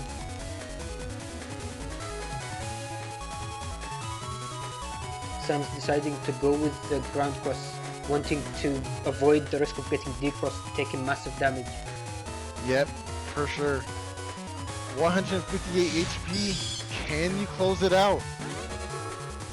We're trying to see this game 3. Can you make it happen, PZ? Come on, man. You can make it happen. We see Symes using Judgment to regain the area. But these permaholes, he can easily hide behind them to stop. Ooh. Narrow dodge, Ultra Instinct coming back again to bite you in the butt. Here comes the BDT. It didn't fall off this time. Yeah, I think this time it wasn't used. It was nice. And avoiding the erase man. Ooh, very nice. Those clean inputs, huh? Okay, there's the Muramasa. I want to see it. I want to see Muramasa. Symes, you better not disappoint me. I want to see Beast over Muramasa for game. I mean, I really doubt he would be going into Beast over unless during this turn he goes down to 1 HP. So I don't think it's very likely we'll be seeing that. But Groundman connecting again. Fortunately, that was a tap one, so it doesn't do that much damage. But Neryth. Thank goodness he wasn't stepping back, or else that would have hit twice. Yeah, that would have been a really, really big game changer there. There it is. Symes still has that defense and HP lead, and he has that Muramasa, which is perfectly set up into next turn. Yo! Symes! Yes! I want to see it! Omae wa mo shinderu. Oh no, you with the cross cancel! You knew! You knew, you mad lad! Oh, the meteor knuckles! Ooh, just only getting one hit and then Buster Shot will finish off that game. Oh my gosh, if you had gotten at least 4 hits out of that. No, 5 hits. You needed to get 5 hits out of that meteor knuckle for you to get a kill. That's very unlikely, especially if your opponent's in the center row. Yeah. Usually if they're in the center, it'll hit like maybe 3, and that's asking a lot. He has to be in the corner. I've had it hit 6 hits on the middle, so it is possible. Oh, it is very possible. Yeah. It's just very slim. No. He hit you once. You were at 300. Oh no, you're right. It had to be 6 hits. It had to be 6 hits. You are correct, Symes. Yeah, that was a Hail Mary full of grace right there. That was the Hail Mary. I got nothing to lose. Press A. Yikes. What a good match. Whew, we have some crazy ones today, huh? And I believe that was the winner finals, right? Yeah, so now we're going to be heading into the bracket, the losers bracket, and we're going to be looking at luckytyphlosion vs Neryth. luckytyphlosion! Ooh, just recently fresh off the heels of a victory in the speed running category for Battle Network. He's now coming to Battle Network 5, specifically DS. Oh, no, I don't think it was DS. I think no, it was normal. Yeah, it was normal DS. Yeah. But still, can he ride the coattails of success in the PvP department? We gonna see. I'm actually really excited to see Lucky play. Okay, yeah, we already saw him during the last stream where he was doing very well and getting up to this point, so he's already doing pretty well from going to lose, I believe, very early. So now we're going to see if he's able to get the game against Neryth. Oh, Neryth, man. I'm sorry, dude. Like, it's bad matchup after bad matchup. What is this, dude? Honestly, I really think it's because you don't have the float shoes. If you had at least float shoes, I would feel much better for your chances. But no shoes? Oh my goodness. Permaholes are frequent. They like to show up for no reason and be just ignorantly in your space. Yeah. So I feel like that just limits your options so much more. And then on top of that, 3 Mega Boomers, Risky Honey, Bee Banish, 5 area grabs. Yeah, no, this is pretty bad. This is basically even worse than my game against Neryth, because they both my folder and Lucky, we both have a lot of damage from grass. Well, Lucky has even more with the M boomers, and he has 3 of them. Yes. So, yeah.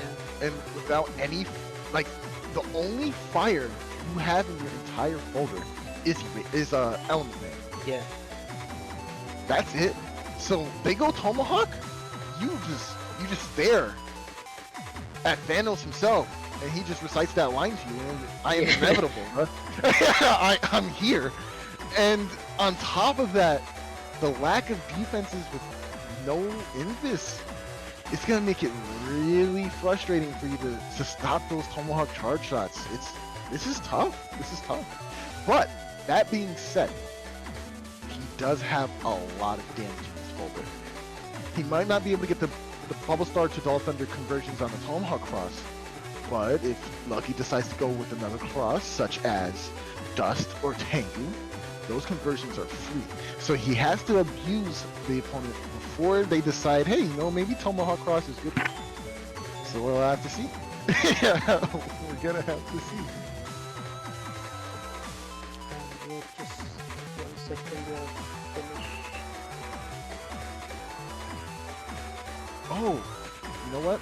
Lucky, you're my hero. You're playing Spoutman, you're immediately my hero. You're not playing base, you're playing Meteor Knuckle.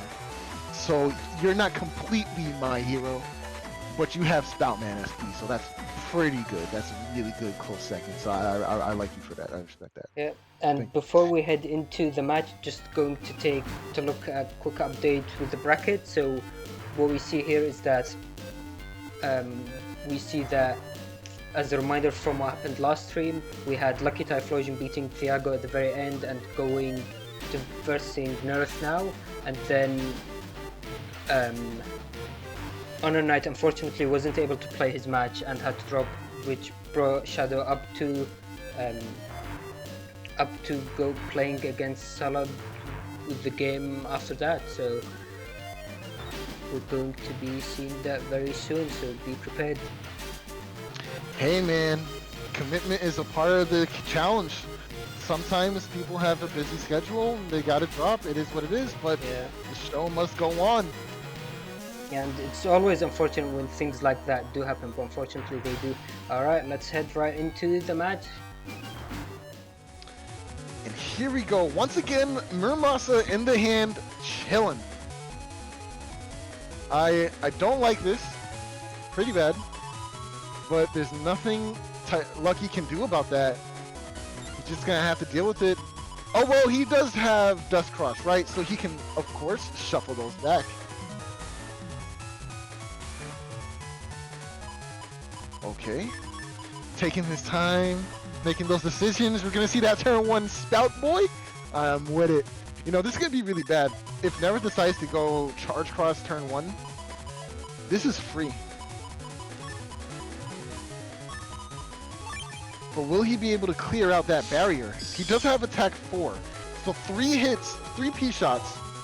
Oh no, you should have TFC'd. Dang. Too slow to TFC and too far forward. It didn't really matter at that point.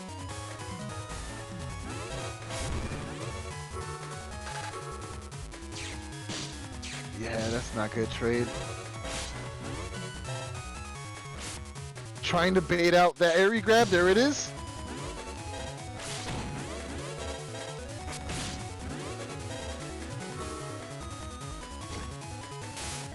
Okay. The grab is coming out. Judge Man's gonna steal back those panels.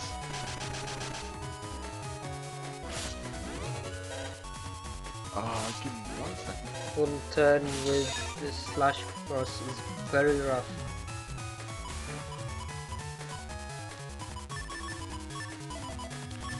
Alright, here we go. Lucky getting those boomers and shuffling them back.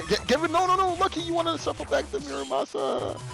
Oh, no, he does not want to shuffle back the Muramasa. Look at that HP. Yeah, this is the opportune time to use that. Yeah.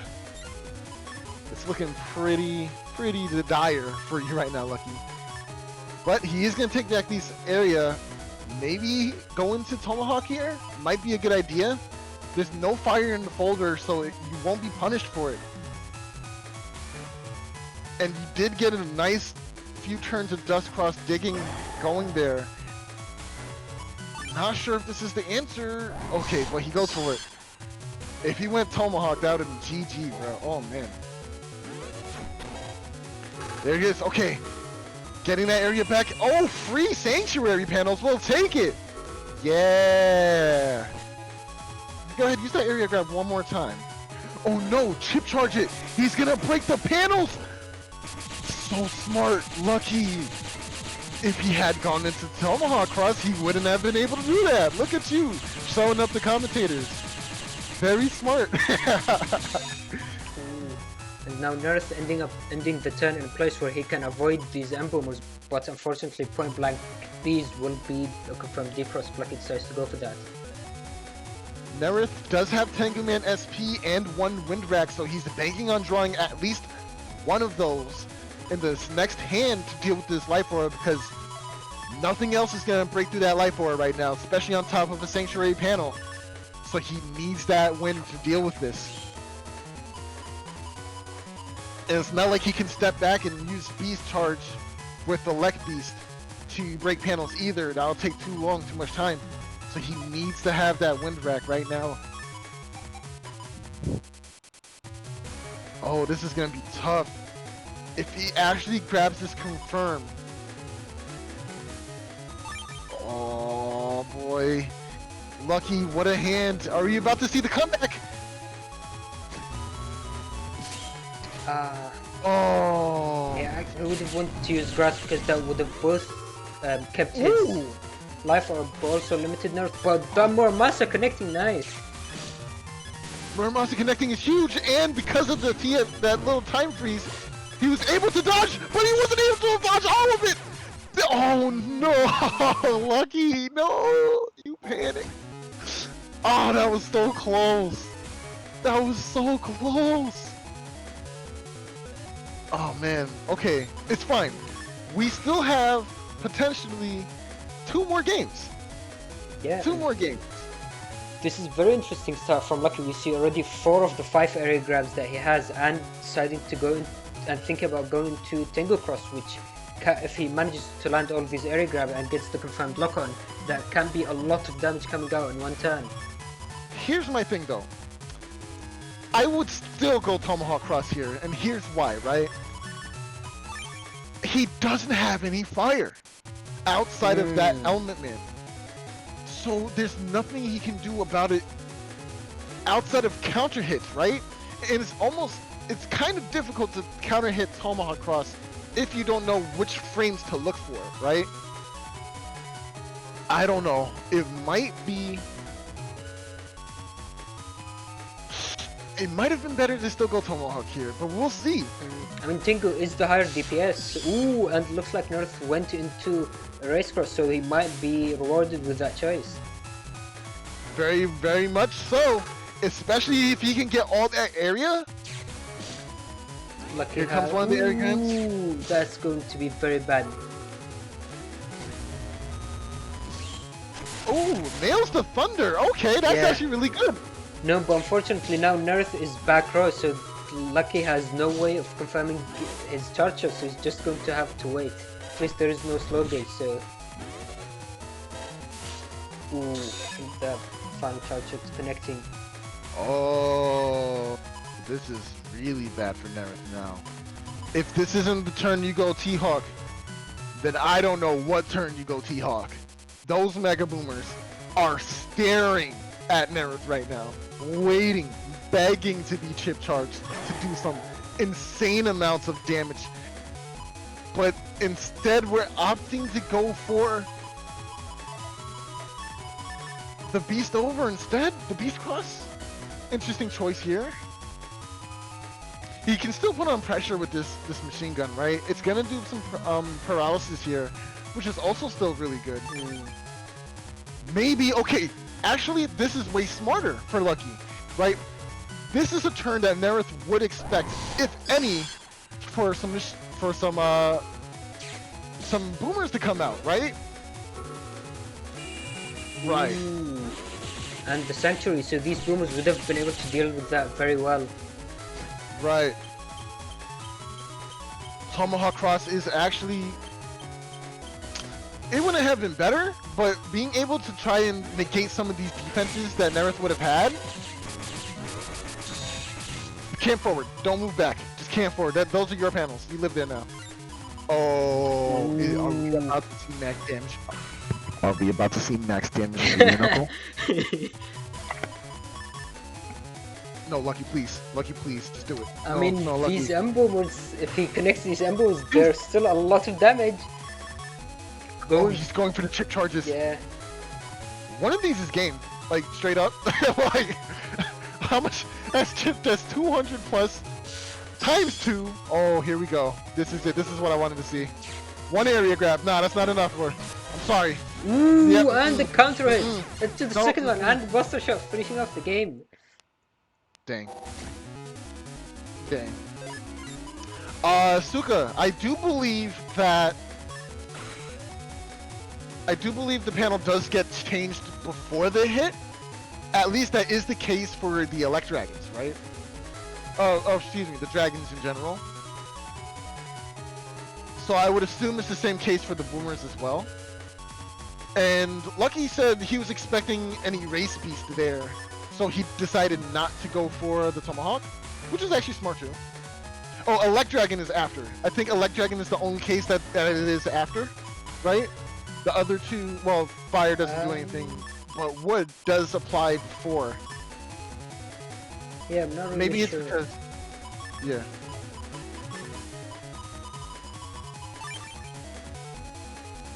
I'm pretty. Oh, Lucky going for the Tomahawk turn 1 and a Slowgate?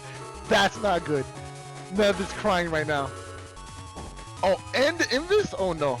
Oh no. Oh, and now the machine gun's going to deal with both the first barrier. Oh no. Chip charging for the D-Cross. Does it have any defense? Oh no. That was a lot of damage. Oh, this is bad. Just don't move. Yeah, you take those P shots. That's it. I'm fine with this. We'll do this trade the whole dance. Oh no. Life Orb into more defense. Lucky's not going to give these panels up. He will wait for the TSC, for the banish or whatever grab revenge Neryth has, and he's just content with holding that B button right now. Yikes. Whoa. This is like a SoulXCross turn. It's a little slower because there's more wind up. Like Tomahawk likes to flex before he throws his, his axe of destruction out there. So. Or should I call it the Axe of Despair? If you understood that reference, you can stop playing card games. So I should be happy that I didn't understand that reference? Yes. Okay, that's good to know. Yeah. Yeah, Neryth is really thinking this one out. This is very bad for him. He decides to go charge here. Really smart. Ooh. And Beat's gonna come out.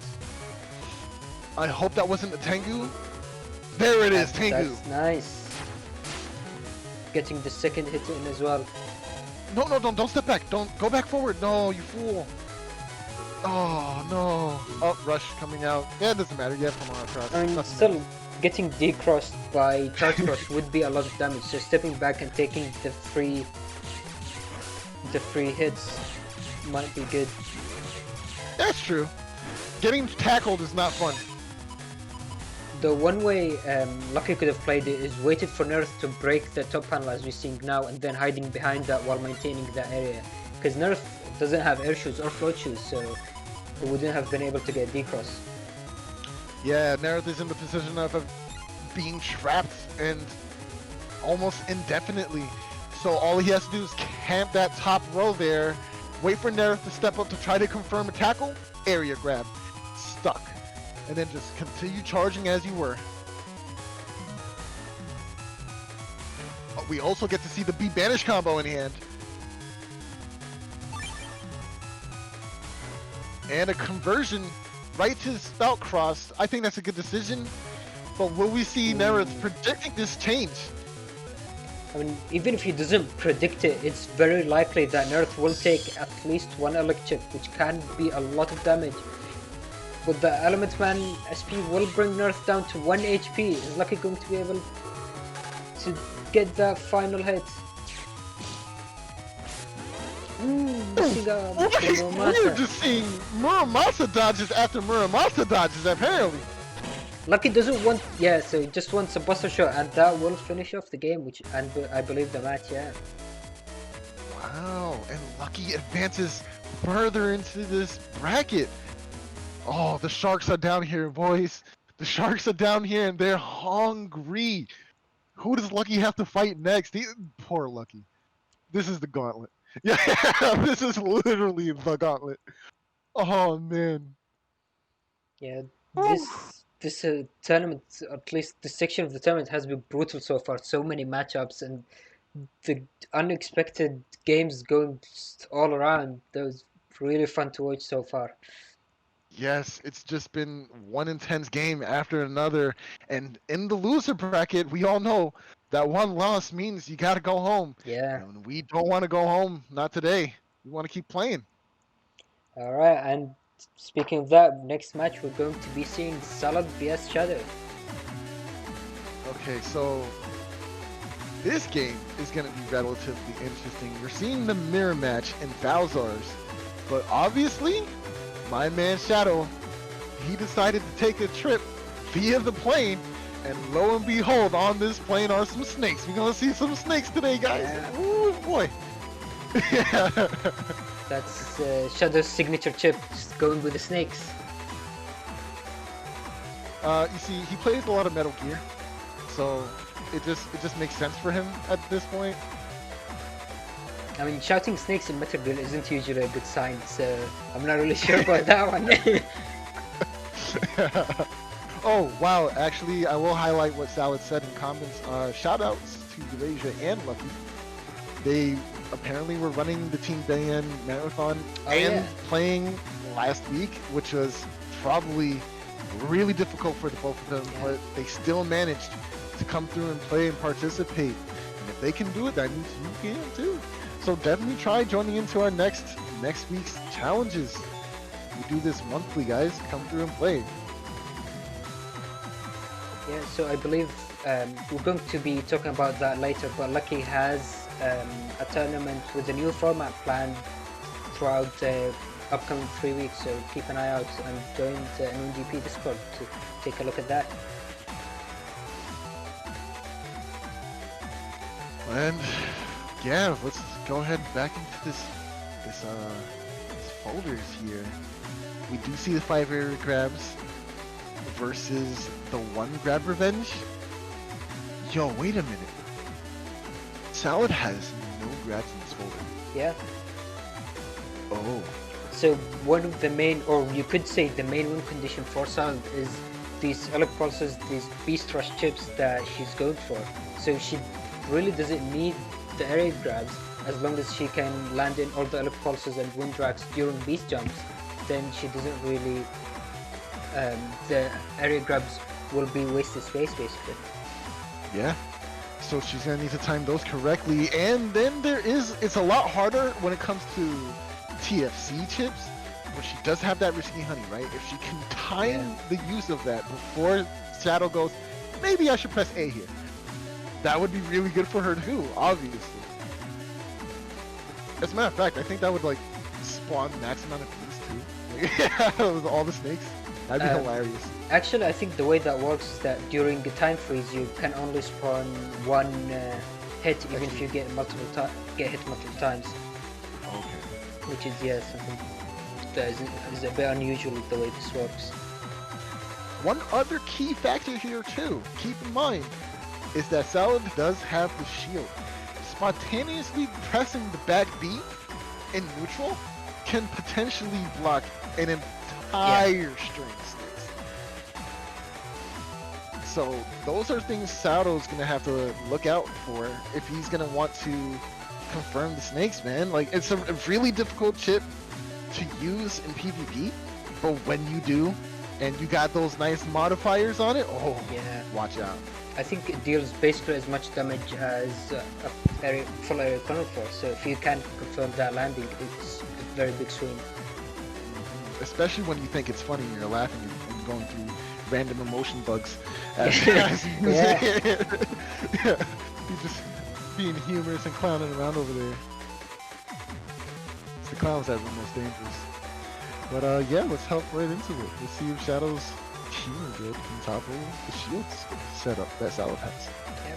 Before we go into the match, so one thing to point out is that Shadow's build, not only because of the emotion bug, but his build actually wants to try to slow the game down, trying to basically set his own pace with the game with using his recoveries, or when he wants to use snakes or slash man, and he even has that hub badge.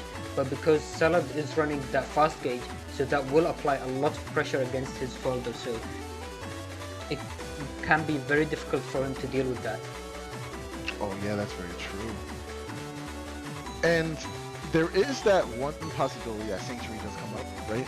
Sanctuary won't be able to protect.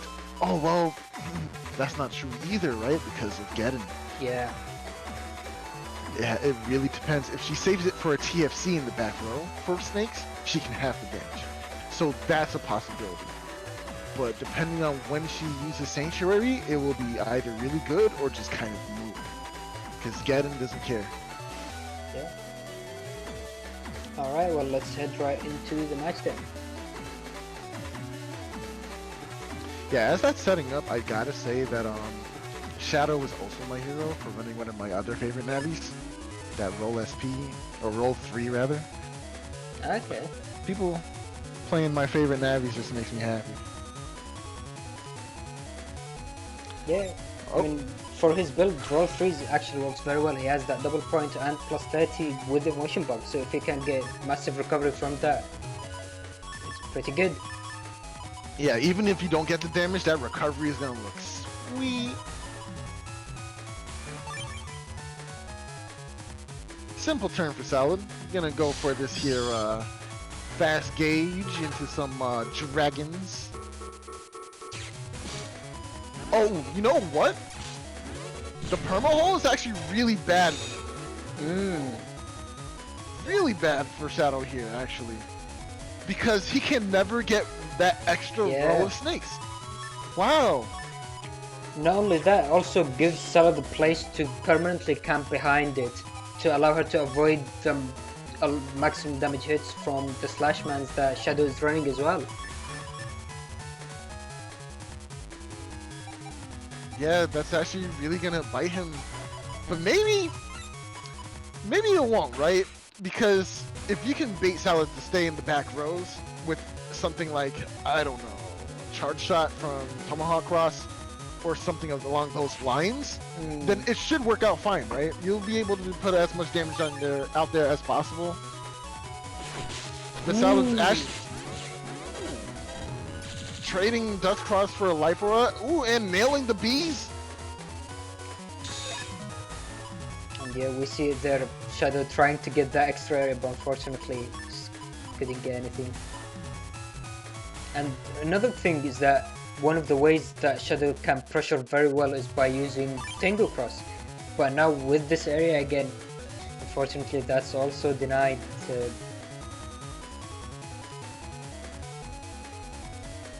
We already during I believe the round robin stage of the tournament, we saw this matchup on stream and how Shadow was basically unable to deal all the damage that he needs against Salad, and Salad winning with damage judge. So let's see how Shadow is able to adapt his gameplay to be able to deal with that. And the turns are flying by. That fast gauge is having big effect. This is actually could be pretty bad for both Shadow and Salad here, because the faster these turns are going, the quicker we're getting to turn 15. Damage judge win condition is a very real thing. People think, you know, when they usually attribute fast gauge to something of a much more offensively rushed game, but it can also be very big for stall or trying to use a stalling like tactic, because those turns are flying by so fast. All you have to do is do a little bit of chip damage here and there, and then run some defense, and you can theoretically make some of your opponent's turns just basically end up doing nothing. Ooh, losing the anger boosted anti-damage.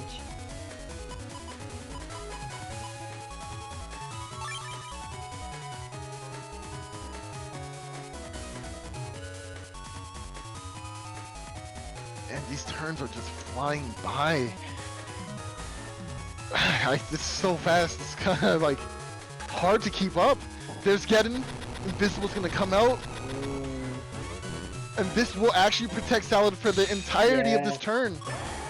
And now she goes for the beast out. She has some of the combo pieces that she wants. Although not all, but this could be decent if she can use the risky honey to finish out the turn. All she's looking for is to erase one whole turn of damage or anything that Shadow tries to throw out at her. Here we go. Right into it. Ooh. There it is. Oh, he dodged. And that's an entire turn eaten up. And that's more time burned on that Geddon as well. They will start recovering soon.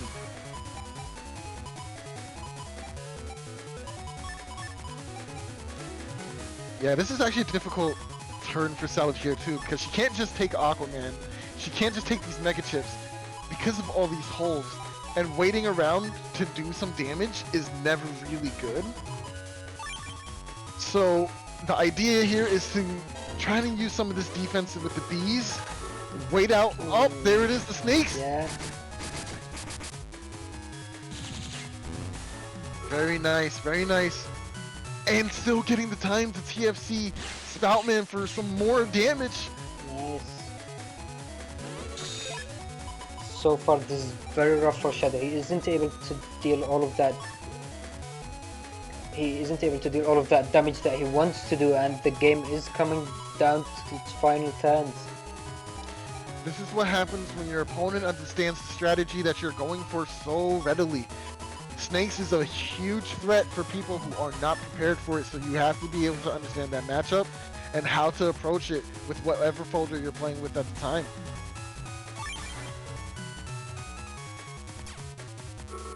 Here comes the Grab Revenge, gonna deal with that anti-damage that Trilo has up, and he's just going for these shields. Okay, here's the metagame, right? Salad could actually go Tengu here to bait out Muramasa. Yeah.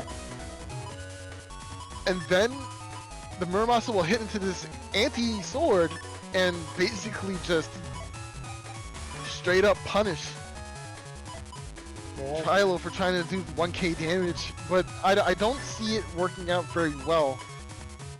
Yes, okay, the Life Aura will help play into that bait much easier or much more simply. I think this Life Aura, I don't think we've seen the Slashman EX already getting used, and this Life Aura will play perfectly into that because both will block the damage and stay, but also will trigger the anti-sword behind the Life Aura. Ooh, nice. Oh. Well, okay, so it doesn't matter that Erase Man was dodged here, honestly, because the Life Aura.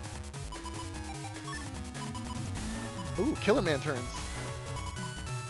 Killer Man is really good. Oh wow, the Erase Man in the US. My bad.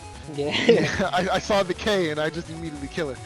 But yes, Erase Man can stall out some more of these turns with paralysis. Yeah. If she can line up the paralysis chain with Erase Man into Judged Man, etc., etc.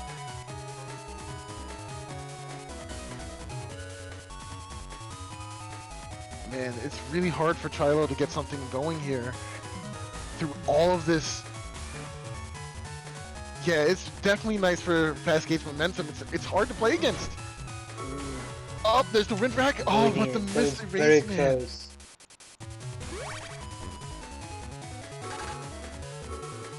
Oh, and the Judge Man too. Dang. I'm not sure what the input lag is looking like for the actual match, because the actual match is usually a little bit different than what we see as a recording. But it could have been some client host shenanigans going on there. Not sure. Shadow was hosting this one, so okay, so that does mean it was cleaner inputs for Shadow here. So it's not like there's anything wrong there. I guess it was just some really good movement from Salad's end. Yeah, so it's definitely doing very well, holding that huge HP lead. And you see, Judgment's an incredibly good chip, right? The problem is, it's just that straight line, right? It's not hitting the sides, so you do tend to see it miss much more often. oh, but this Element Man will connect, telling Shadow that this was indeed anti-sword, because that would have triggered any other trap that Salad would have had. Salad's gonna decide to keep the anti-sword and the anti-damage in hand, only to use the anti-damage on a really powerful Giga, like maybe Meteor Knuckles or something like that, that will do a lot of damage to her, like this very moment right here. Ooh, and that TFC. Okay, the mind game here is that Salad saw that Shadow knew that she didn't have the anti-damage, so this made it safe for him in his mind to go for snakes when it was a ruse. That's really smart. And Sword was holding on to that anti-damage for so long. She had that defense basically against anything that Shadow could have had. Because if he had Slashman or Muramasa even try to bring the game back, she had the anti-sword. If he had anything with time freeze, she could just TFC the anti-damage. The only out here was probably something like a Magnum, or maybe a machine gun to try to chip away at that trap. This is why those chips are so important. And there's the anti-navi. It's not going to be for damage, but Solid doesn't really care. She's already winning on damage judge. She just needs to go into next turn, beast over, and that will finish off the match. And she even has more chips to go into the next turn. Taking this chip sequence for a little bit of salt upon injury. Just to confirm that final win. Jeez, yeah, that was a very tough round. We're gonna need to see some adjustments on Shadow's play over here. You might have had, all these Vs, all the Vs, it doesn't matter. Yeah, and so winning by a huge difference with the damage judge. Now, okay, for the layman, right, who doesn't necessarily understand this matchup, yes, it is a bit of a stall-like tactic. But honestly, it is incredibly difficult to play these. It's not like you're gonna win just because you use fast gauge, right? Yeah. You still have to outplay your opponent. You still have to be prepared for certain chips that they have queued up, especially since the setups are open. Both players have full awareness of what you have in store for them. So you have to play towards that strength and play around those resources. I feel like it's a much more honest game. So barely missing out. If she was only able to step forward. The first cube does connect though.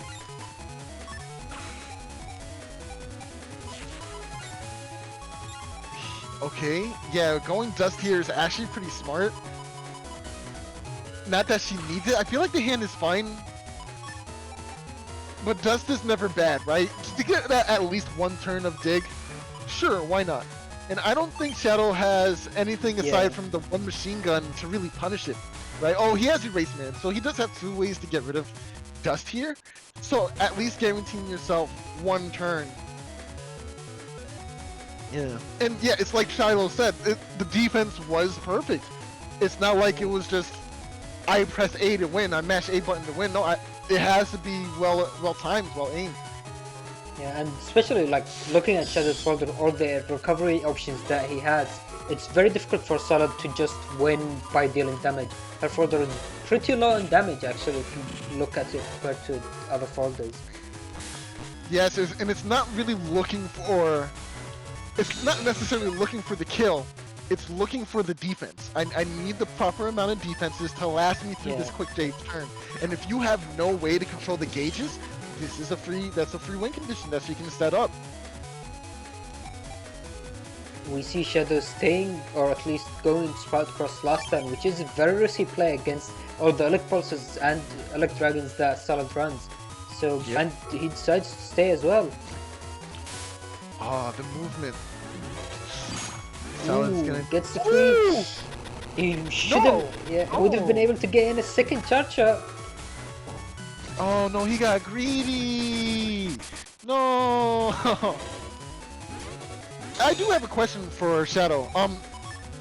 Can he not move off of that panel now? You have air shoes, right? There's no way you don't have air shoes. He doesn't play air shoes. Yeah, he doesn't. He has Hub Badge and Tengu and Beast Out as air shoes options, but he doesn't actually play the air shoes Navikos. Okay, that makes sense. I mean, you don't have to. You're playing Falzar, right? I mean, not only that, it can be a very good offensive setup as well. If he has plus area, plus 1 or 2 area with Tomahawk Cross, even if he doesn't have the air shoes, he wouldn't be able to be pushed back, so he can just freely maintain that area. So it can be basically a defensive option for his area to use Giden.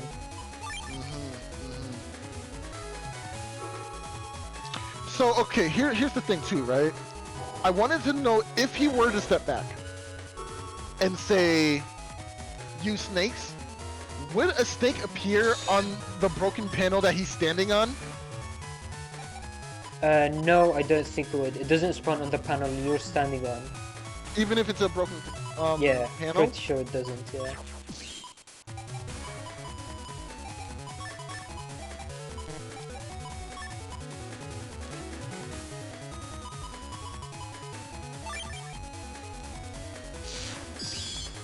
But now we see him going into... Ooh, he's going to get that D-Cross. But Salt also gets the Raceman SP and removes his trap, so there was about an even exchange between them. Actually, Salt might be getting ahead on that because she will be able to go into Beast Out to cross cancel, for example. Ooh, anti-damage coming at the end of turn. Not having enough cursor chips in your folder means you can't really punish these end of turn anti-damages as easily as one would want.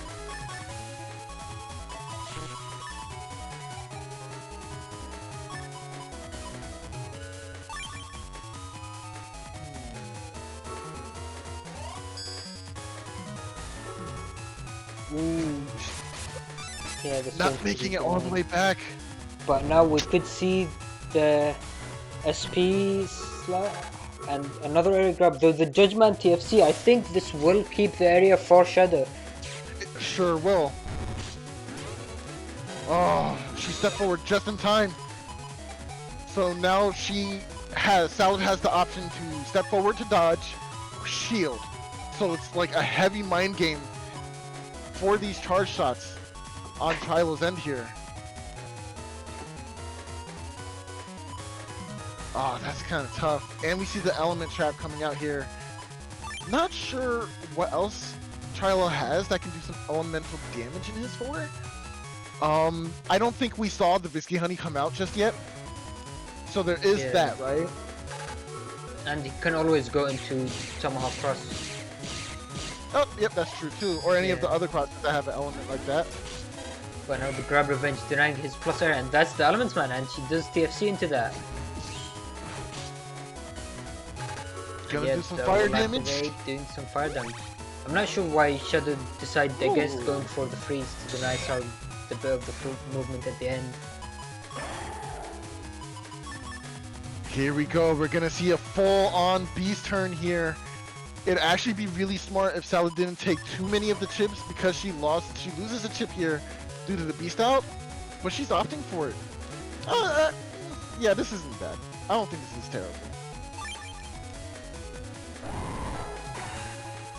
She will lose this Select Pulse 2 and anti-damage though. So there is that.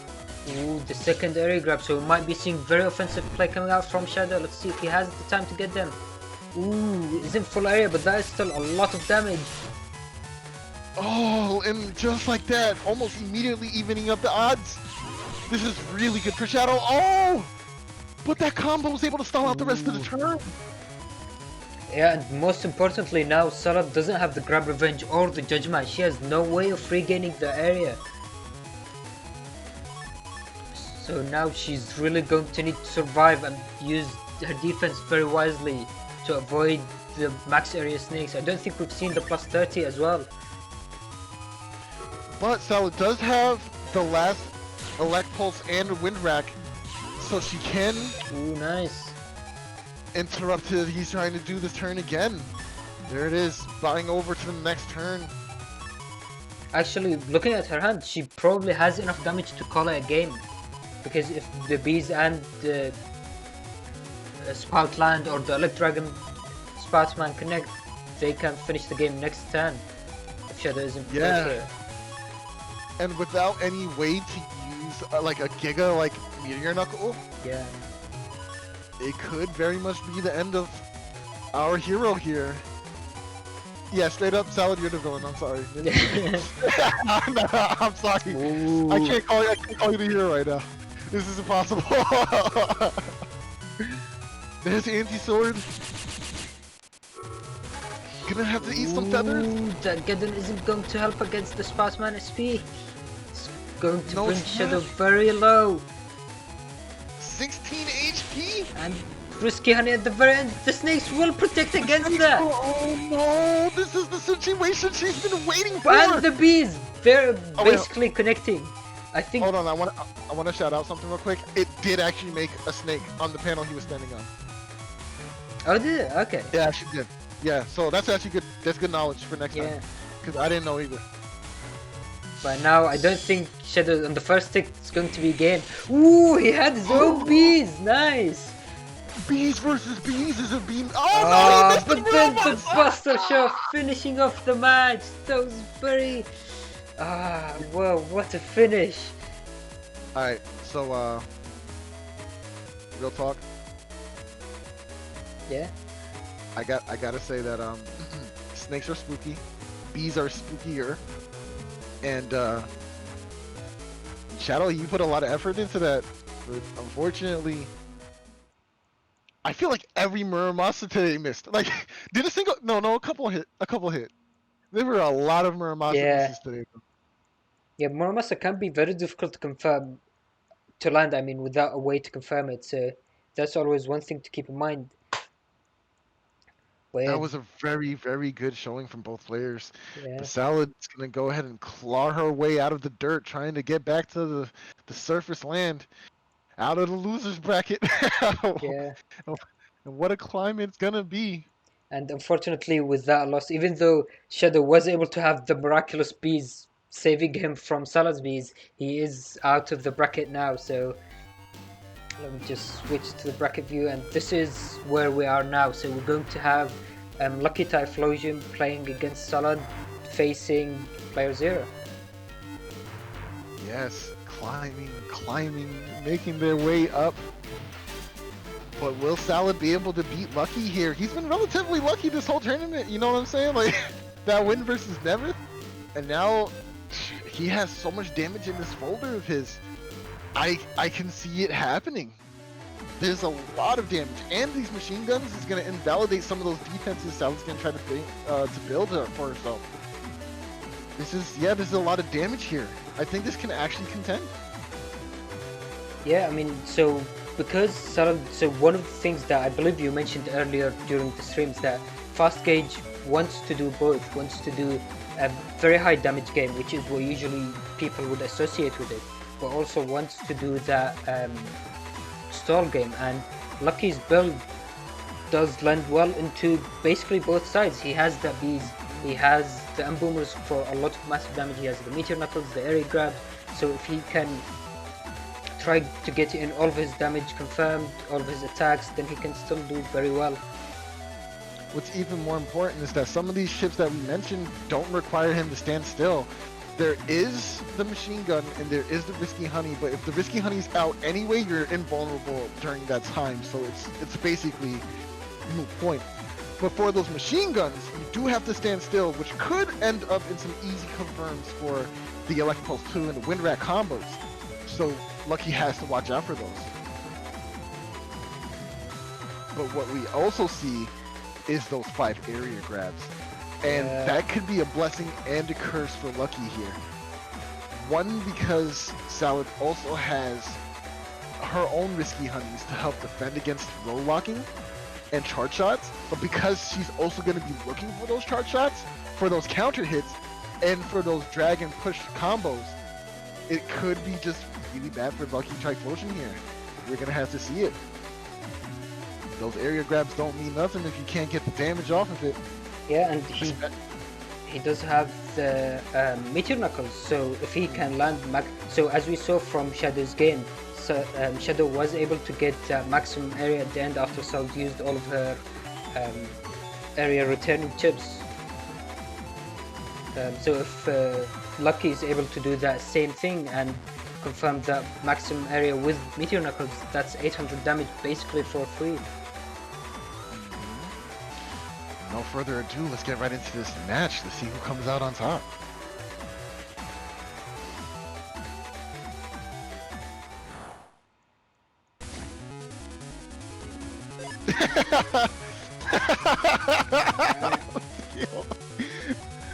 What is that message, yo? Lucky, you have to change that. Oh, that was funny. And as usual, Salad is reminding us that it's no time to run away, so... Salad, why are you running? Why are you running? Let me stop.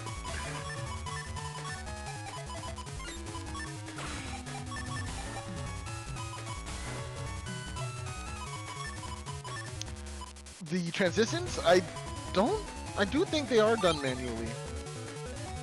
I'm not very certain on that, actually. It's a mystery to you. I don't think you've tapped into the arcane to know the actual truth behind that, unfortunately.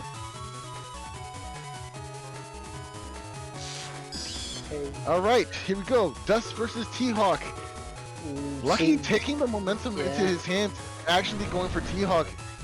Ooh, the almost skillful dodge. Double point.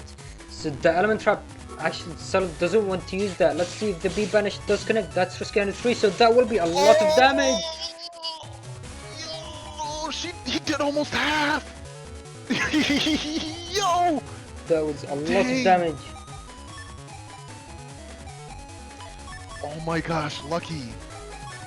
He just went for it. That was rude. He just like, if you don't got the defense, you don't got it. I'm sorry. I don't know what to tell you, but I am throwing these chips out here. Yeah, I mean that's basically what Lucky's folder is, just going all the way with the damage. That's hilarious. Lucky's just like, I got these cards, and I'm finna put them on the table. Okay, so this is one of those turns where Salad really has to think through what she's doing. Was that what you wanted to do? Just one chip? She does have the full cust, so there is that. Ooh, there's the life aura. She might hold onto her chips, try to go into Tango next turn, and yeah, looks like that is going to be the play. But now Lucky has that Tomahawk Charger. Ooh, he could have had it prepared so that as soon as the turn starts, it would be fired. Wow, this is it. The Rollock has appeared, but Salad does have the Wind Rack, and she also has to grab Revenge. So this can get her the area she needs back, but she opts not to take it. She isn't gonna go for it. Yeah, so Salad's folder is already low on damage, so if she had to throw away all of these chips, I think that would have been a very bad hit for her. So she needs to deal all that damage very quickly, because otherwise Lucky will get the advantage from the fast gauge with all of his non-flashing chips. He has all the M-boomers with the perfect area for them as well. Yes, the magnums will definitely hit. All this it's invulnerable. She's just unable to prevent a lot of what's gonna happen. And it's gonna hurt a lot, especially if she walks into the boomer. Or walks through it, rather. Oh, yikes, I'm kind of nervous for her. Yeah, I guess it's Salad who's the hero now.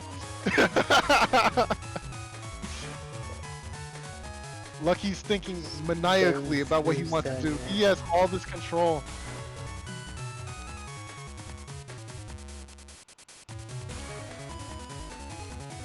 I'm expecting like 4 boomers, yo. Not even 3. I'm expecting like 4 boomers, 3 fire hits in this next hand. All of it, like 7 chips in this hand. Okay, so Saladin chat is saying that during the play this was so Lucky had basically to go AFK for a bit, and then that caused this longer custom time. So one of the many challenges of playing online.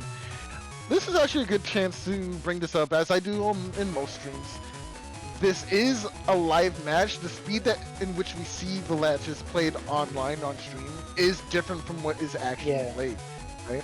It's very similar to playing any other game online, like Smash Bros. Or maybe Pokemon sometimes. Lag is a thing. Depending on the distance between people, there will be lag. So you have to be able to play around that or play with that conversely. Finally getting back into the turn. Ooh, the pull forward! But the anti-damage gets the D-cross, so she does have that defense for the boosted and boomers. Unfortunately, she didn't get out the invis in time. Oh, she was mashing. Oh, that's why she actually selected the chip. She was mashing so hard. No. I don't think you can stop this one, Salad. I'm sorry. She's gonna eat this boomer. She will have the invis though. And she does have this grab revenge for the Sanctuary, so this is not a bad play for her. At all. Yeah, though unfortunately Lucky does run Meteor Knuckles as well, so the Sanctuary might not stay for long depending on what draw Lucky has. But now this grab revenge will negate Lucky's invis. And it'll also buy back that area that she... So, oh no! The TFC! No! Ah. You needed that for the Sanctuary! Yeah.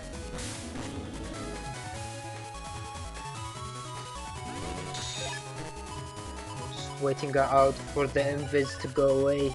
Can't really do much. Though Lucky is still ahead on HP. Yeah, he is still ahead in HP. Dang. He can't deal with the Sanctuary now.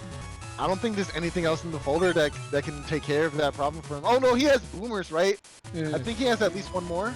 And the Meteor Knuckle, I think he still had. And the Meteor Knuckle.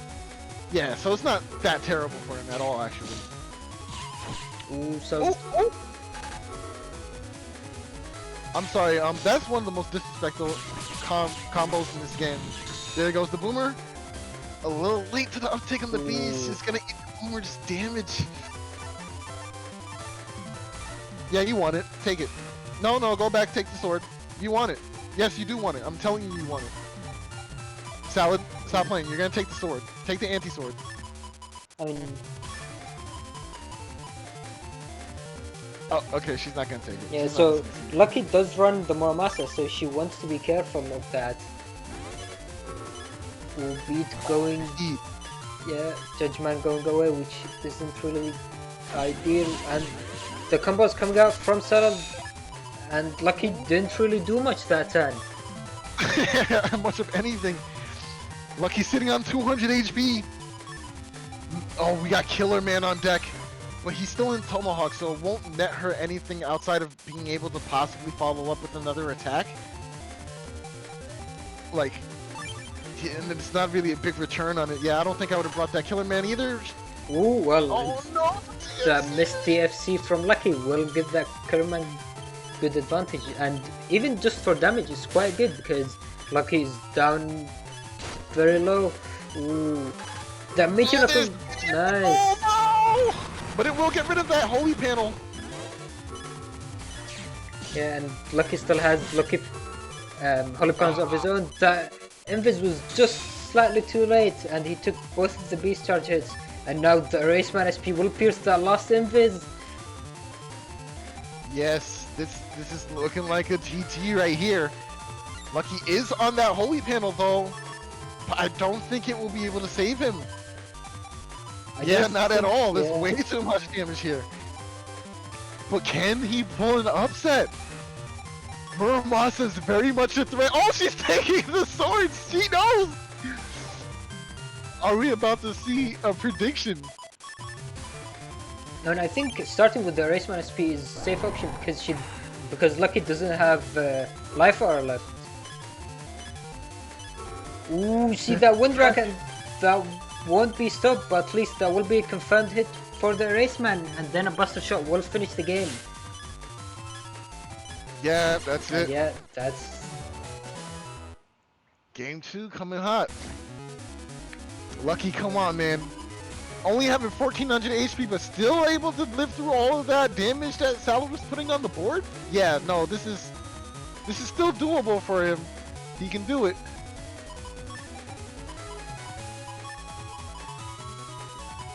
Oh, man. Tomahawk turn 1 once again. See, in the first game, Lucky was actually able to hang on to this Tomahawk cross for basically the whole match, right? Yeah. So I think it is really good for him here. Sanctuary's coming out. He might be able to out that with a couple of boomers if he has it. Yeah, and he wasn't charging charge shot, so it was very likely that he had something to chip charge. But unfortunately, it does miss, and keeps that one panel for Salad to keep the Holy panel, and she has the Holy Aura prepared in hand. But will Lucky happen to have that Meteor Knuckle? Turn 2 Meteor Knuckle here would be devastating. No Meteor Knuckle, okay. Look like it. I think with the number of chips he took into the first term, I think he didn't take enough to go over 10, and the way Giga chips work in BN6 is that they can't appear as the first 10 chips in your Navicos, so they can be from slot 11 and afterwards.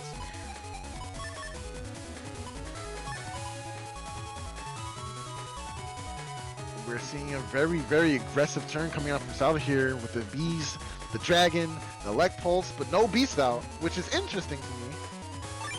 Yeah, and she's not even deciding to use Dust Dig. Ooh, that's going to remove. Nice. Ah, counter hit. Nice.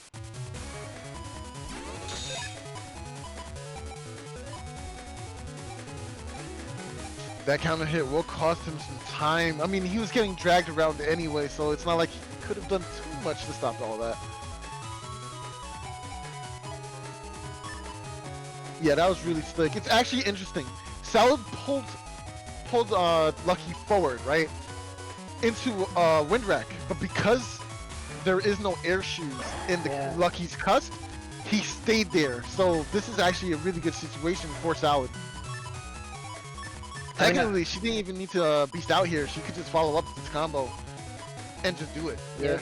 Though to be honest, I'd argue that it was better for Lucky, because now if the area was expired, he would still keep it. And ooh, yo, the this is both that movement. Let's go! Did he get it? Did he get it? I think he did. The clip. Yeah. Oh, got it! Oh, let's go, Lucky. Let's go. Ooh. Oh man, Lucky, that was crazy. This isn't going nearly as good. Yeah. Okay, so he's still behind on life. But does that matter? Anything can happen. Especially since Sal's defensive tips here don't seem the strongest. Ooh, there's the life orb, but the area will go back, so...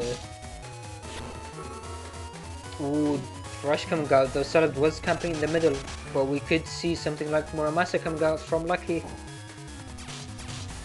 No, it doesn't look like it. Oh, it's erasement! That was very unfortunate. It was probably while Salad was mashing, accidentally hitting the A button, which caused the instant TFC. She was definitely mashing. I usually use B button, L and R buttons to mash, and directional inputs, of course. So that way I can avoid these kinds of situations. Yeah, the one thing to point out, I believe it's been mentioned before, but that game was playing at very low speed, so hitting the input could have been an earlier, so it could actually have been before the time freeze, before she got paralyzed. Yeah, okay, so this is actually a really good situation here. So all Solid has is this hub batch and one invis. Will that be able to buy her the time that she needs to go into the next round? And see, this is what we were talking about in the last match. Shadow wasn't able to put on a lot of offensive pressure due to the nature of his folder, but here Shadow has to really deal with all of this damage. She's this the invis! Throw it away! Yo! She threw the hub away and she said, I don't think he has to uninstall, I'm throwing it out. In fact, I think she knows that he doesn't have to uninstall, so I would have, for sure. Goodbye, hub. That is perfectly okay with me. I don't want to eat these knuckles. I mean, to be honest, I'm not really sure about that. Solid's folder is very low on damage, and we already saw her missing that Spoutman SP, we already saw her missing some of her combo pieces. So now she doesn't even have the ability to use her charge shots to try to finish the game off with. So this might be very rough for Solid. That's not to say that she doesn't still have a win condition though. She can still go for the strat with the timeouts, but this max area being taken and no way to confirm a judgment on a broken panel means that she's not on a broken panel, so she can confirm this airman. Oh, judgment, excuse me. But again, she's deciding to keep her hand. She has too many valuable chips to throw away, and she's expecting maybe that more massa. Oh, this or is even really getting good. a D-cross. Nice. Oh no, she didn't want to block that there. She did not actually want to block that. No, she did, because now this gets the D-cross. Yeah, nice, and removed the anti-damage as well with Bees ending the turn. That was actually really good defensive maneuvering for Lucky, getting that area getting that anti-damage into play immediately to try and stave off the last hit of the slash from the anti-sword. But he did get clipped by those bees, as you said. But it's not nearly as much damage as it would have been. Oh man. Yeah, but now it gives Solid starting defensive turn, so she's preparing the anti-nav in case he has something like Elements Man SP. Ooh, she waited for the TFC! Oh, crap! Oh no! Judgment's coming out though. And now she's still going to be able to land the Elec Pulse into Bees. So she is still ahead on HP and damage, so she's... But now we're looking at Solid's end of the folder, and as we mentioned before, she lost her badge, so she has basically to do all that damage through her chips. Yeah, I think the best case scenario for Salad here is to try and confirm all three of these erase mans. It can miss though. Oh, the Melissa! Oh, but she's able to get the erase man. That will confirm into the next one. Will that be enough damage? I think that is enough damage. It does 210. It's not enough damage. Oh, she had to do a couple more. He'll still survive. He'll still survive. It's so close. Undershirt coming through once more. 42 HP is more than enough when I can lift 2 hits. And the bees at the very but Sam still kills it. She blocked the bees. What? With all of the slags still showing very good plays. I don't think the timeout win condition is gonna work here.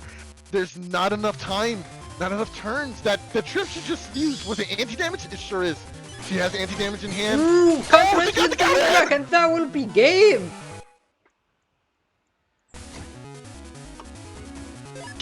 3! Lucky's not giving it up. Yo. Lucky's going almost all the way to losers finals. Lucky said, "I'm not just a speed runner." I can play this game with the big boys too. What up? Oh man, yes, Lucky, finding your way into the next round. is the sign of a true champion in the making. Let's go. Against Salad, no less. Oh my gosh. Oh, you still had Spoutman SB this entire time? Yeah. That's true. She didn't have an anti-damage up though. She had, I think that was the element trap. And her last chip was the anti-damage. Yeah, which is why you were able to counter hit there, right? Yeah.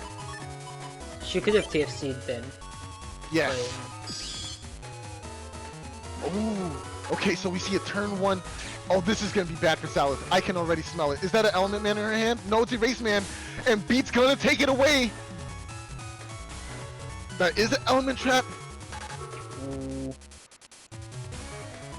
She wants... Okay. The air grab that will give Lucky the information that he doesn't need to worry about an anti-damage, but nice, solved with the shield. And at the very end of the turn. No! On the turn. Yes. Okay, so that was a well-timed shield from Salad. She just knew what was going on. Oh my gosh, this is rough. Salad is not opting to take this grab revenge here. She's gonna ride it out with the risky honey and the judgment, it seems.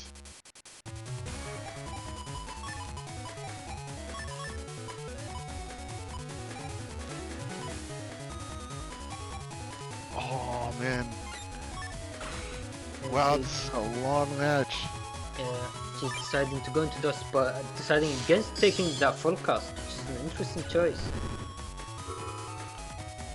Ooh, Lucky's still hasn't gotten his back lead, turn sticking down, but again, that match was very laggy for both sides. Oh man, he got rid of it, and he got rid of the dust cross, and Boomer connects. Only 20 HP difference between them now. Salad about to put on the stops. She's gonna go ahead with this easy conversion here with this Beast Rush combo.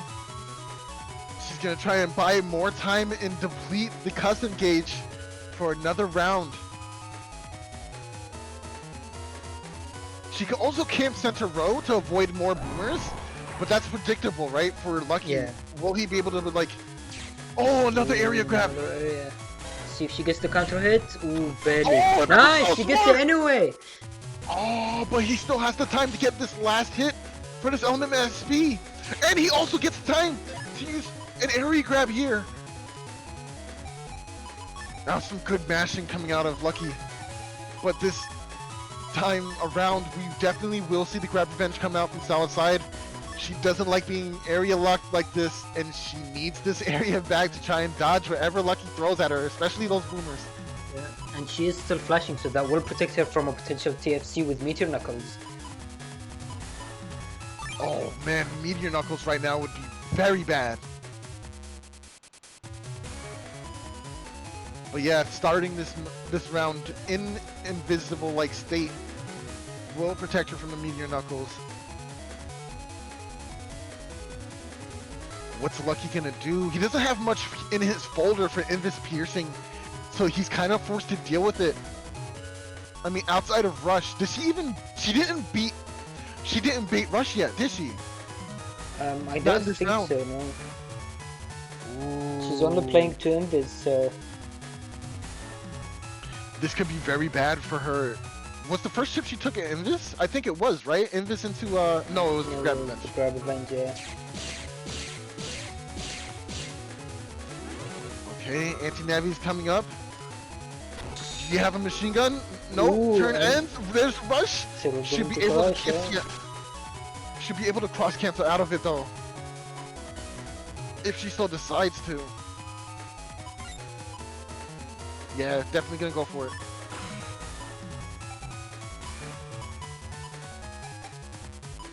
$450 HP is not a lot, especially with looking at what she has in her hand. Yeah. She can... Okay, so she's deciding, looks like, for going with the more offensive play, with going with the bees and the Luck Dragon instead of taking the Hub Batch. It makes a lot of sense to be very aggressive in this turn. Yeah, it looks like that's the lock-in. Tomahawk lands coming out from Lucky's side here. Ooh. Lucky had the time to get the anti-damage out while he was still flashing.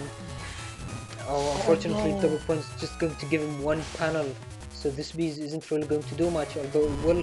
But Salad has her own beast, so she could have waited out for Lucky's beast to get the extra hits. Oh, she still has the other bees in hand. Let's try it. She has to time this really well, because if she blocks too many of the bees, Lucky will still win out on the trade, right? No, I don't think there will be trade. I think there will be enough time for his beehive to go down for any of Salad's hit. She actually is taking is she gonna chip charge it? She is. No, she's not. Ooh, and Oh, the grab banish as well, giving all of these to finish off the game. Oh no, that was so many bees. Oh, I hate that chip. Yeah, that was so much damage from bees, and very well timed as well. And unfortunately, adding flames to the fire, or adding fuel to the fire rather. Lucky goes ahead and uses that banish and just planks into that shield one more time, giving an extra layer of bees to just eat away at the rest of his life. This is why you don't stir up the hornet's nest. That was very well played from Lucky. He did this well, even though he still had to prepare for the speed run, as we've mentioned plenty of times already. And he fought very well, especially last game. That was a very close game. Very close, too close even. A little bit of a nail biter. It kind of made me sick a little bit. Oh, sheesh. But there's still more. We still have losers finals and then grand finals. Who's gonna make it out? Will it be you, PZ, who's been standing here waiting for the final challenger to approach you? Or will it be the challenger Salad? Is she gonna beat you to go on to grands? Well, we're gonna see it now. Alright, let's head right into the setups for the final match.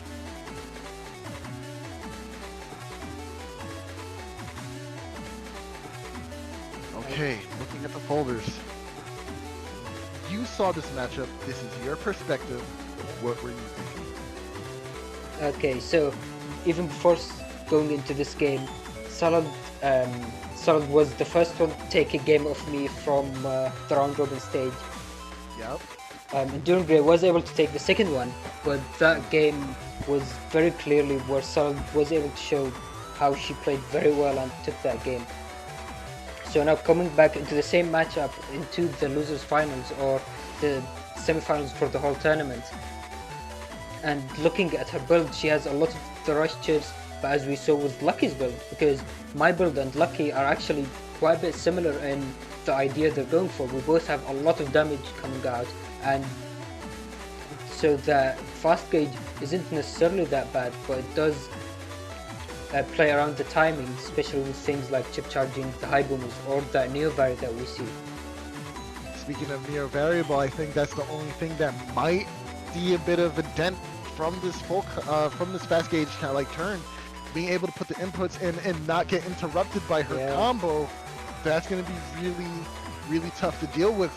So bringing that neo variable and when you're bringing it is going to be very, very important to this matchup. All right, let's hop right into it, man.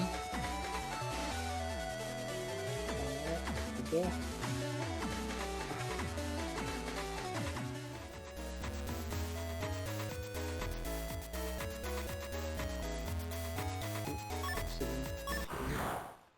Okay. Oh.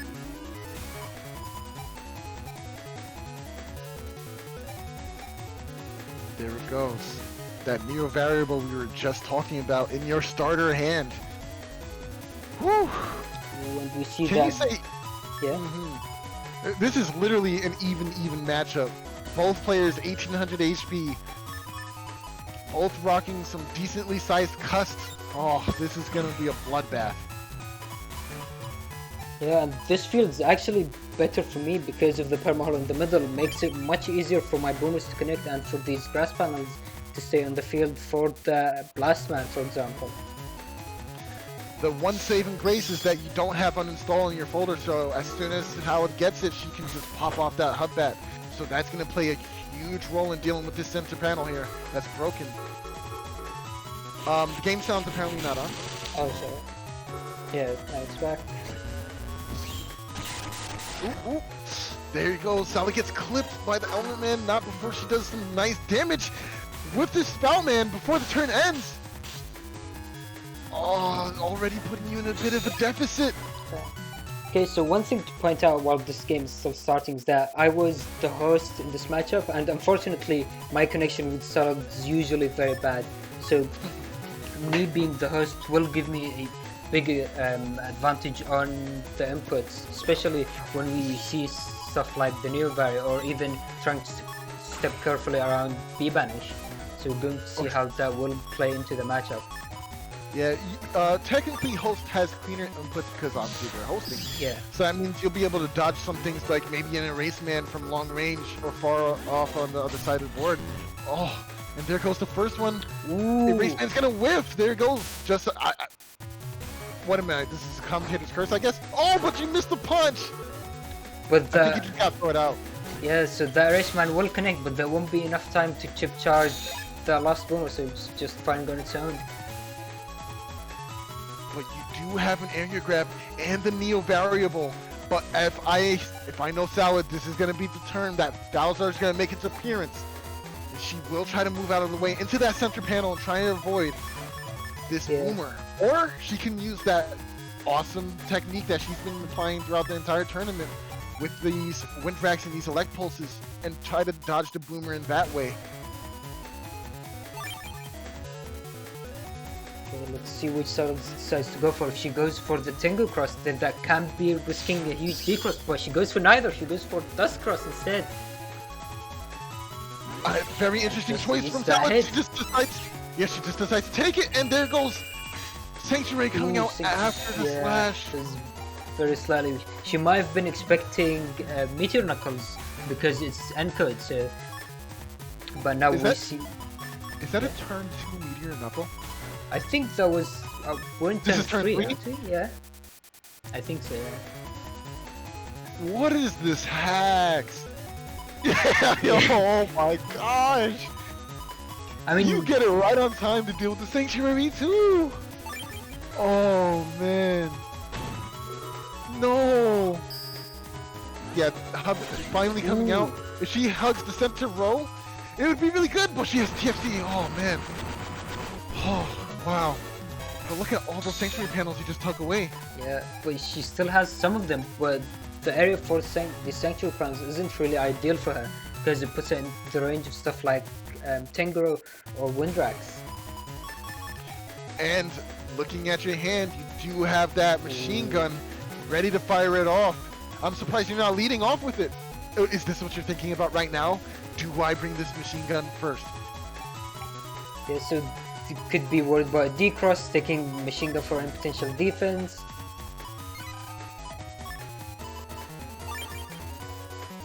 We're just going with that, expecting the beast over maybe. And so did have the bees, but they were stopped by the anti-damage. Oh, that defense that she had, it was perfectly executed. She was able to buy that turn that she's so desperately seeking out. But does she know what's coming next? I'm not sure.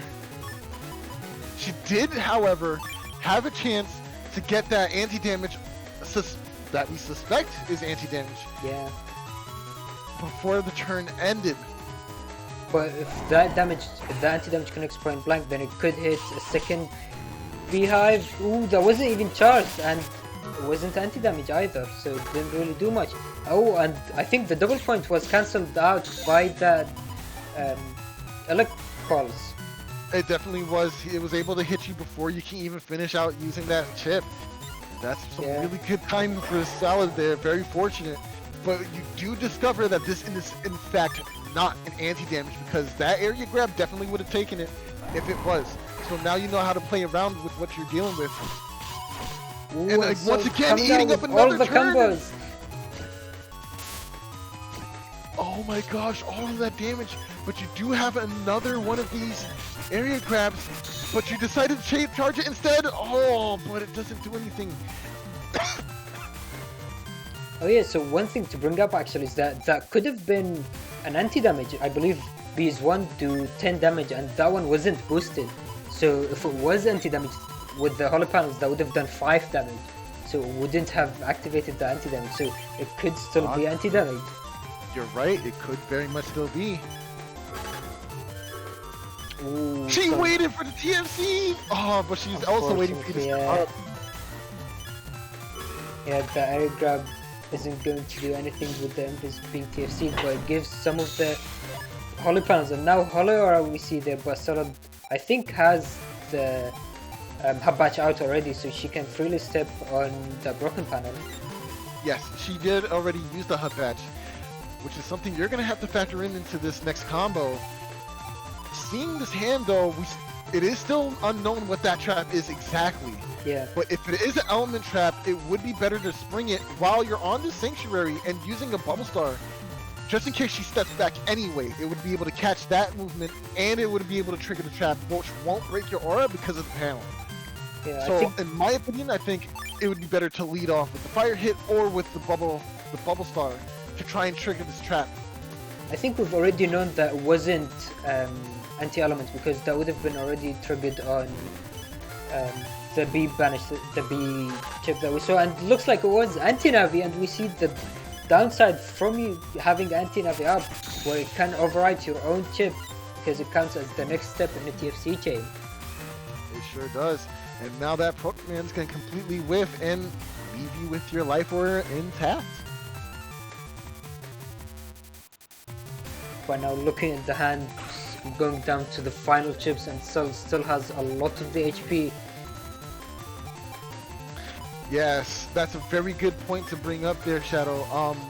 When you are in this custom screen here, it is very hard to tell sometimes if your opponent is still blinking from your last attack or from an invis because of the way the game freezes the frame and makes... Oh! Ooh. Okay, so she is done. She did not step back, unfortunately. There was no... She did have the anti-sword! And unfortunately, the invis is coming out slightly too late after getting D-crossed. And there goes the punch! Does it connect? I'm sure it does. These are the last few chips that you have.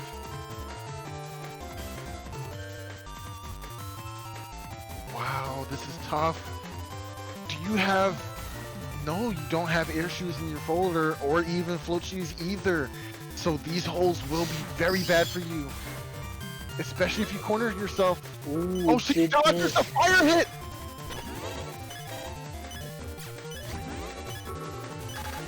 She has the elements one by TFC with anti-damage.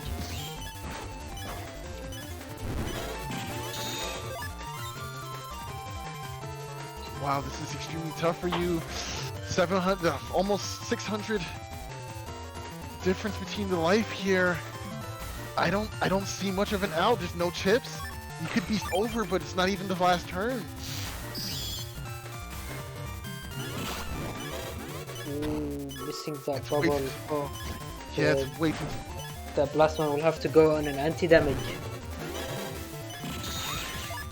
Ooh, but you do connect with the charge shot!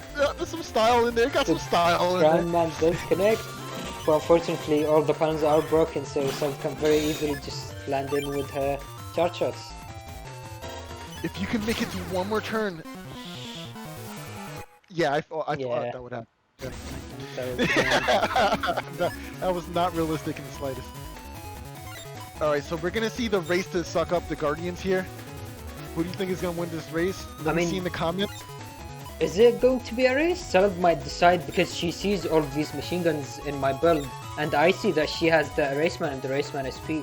So maybe neither of us will go. It's always that mind game. Are you going for it? Is your opponent? Do you think your opponent could have the defense? I predict that you will suck it up because of those machine guns, actually. Yeah, looking at the double machine guns in hand and wanting to use them safely, I do think he will use it. Ooh, so and she doesn't. Yeah, stays in basement, so it's not really a race anymore. But she gets the same steps, so she might have that Raceman SP in hand.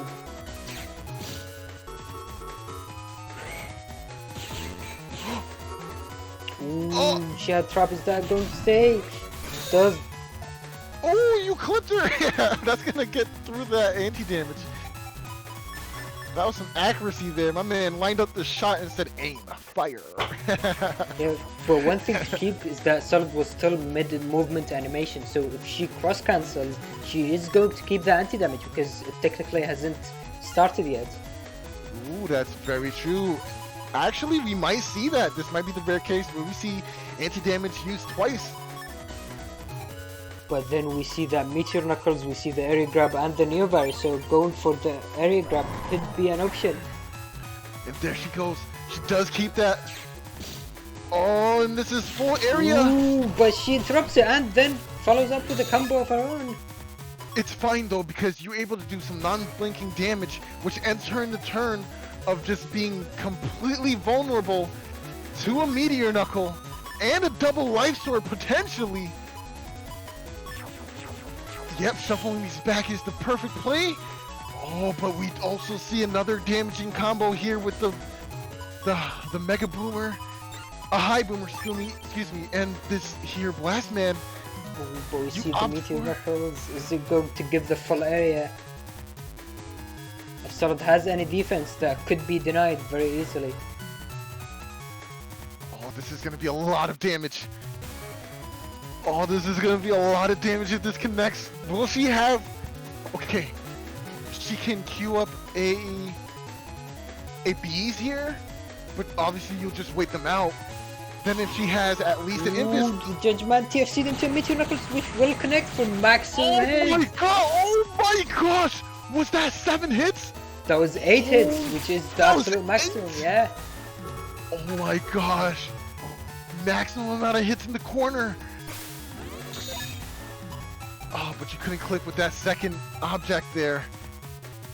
Oh, but you do have the Blast Man and another Boomer. Oh my gosh. How lucky can you be? I mean, I think at this point I've had Dust for quite a few turns, so I've basically probably gone through all of my folder. No, yeah, for sure. Yeah. And now we see all the defense coming out in hand. This is actually really good for you too, because Zal's going to want to retaliate to whatever that it was you just did. And with all these grass panels out and about, that fire hit, if it connects, will do some nice amount of damage. Especially if Salad is predicting another High Boomer to come out this turn. Nice, using the blinking status to use and queue up another... Ooh, but that erasement! Oh, what a drop! Element Man's gonna take care of that. Ooh, oh, it's not! It's gonna hit! Damage. That means it's a sword! And you missed the punch. Sad. Look at that fist just lingering there. Wanting to hit somebody so bad. But just doesn't. Is that a Proto Man that she just took? It sure is. Yeah, so because she has the anti-sword, so taking Proto Man there doesn't really do much. And there is the Neo Berry in hand as well, yeah. Yeah, you're definitely not going to take the Neo Variable.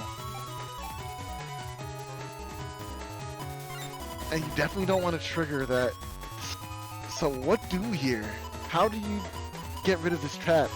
By forcing her to want to use a different trap instead? That's the way to go.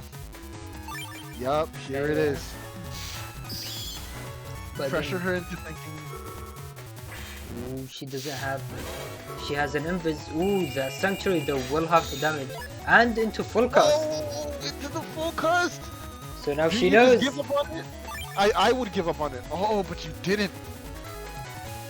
I mean, it's still a way of free gaining area. You don't really want to be at -1 area against Elect Pulses or Elect Dragon. Yep.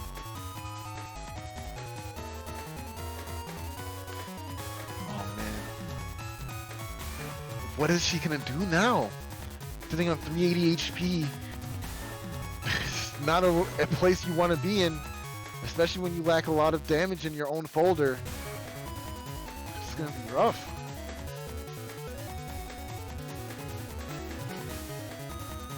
Especially since you already know that you're gonna be dealing with bees coming in this turn.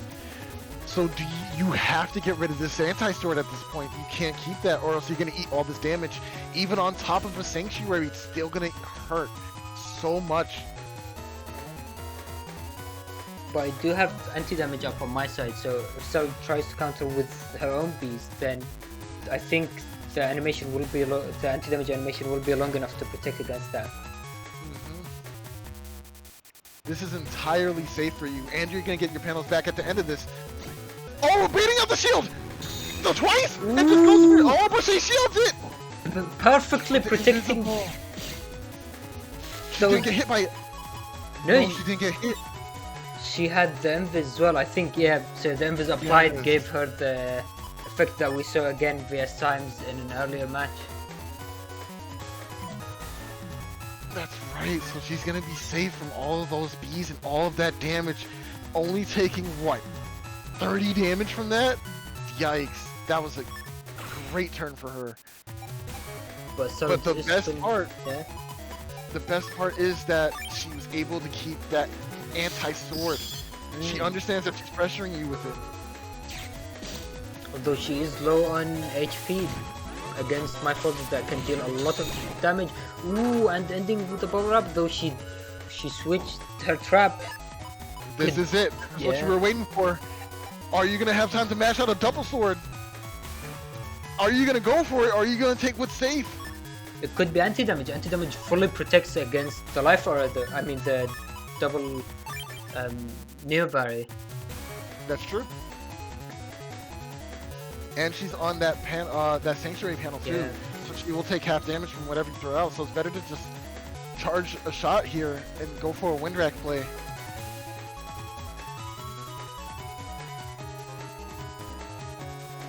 Yeah, she's thinking really hard about this one. One slight misstep in card selection can spell doom for you here. She might have an erasement coming because I have that defense, and then trying to follow up with a wind rack or some way to regain her area.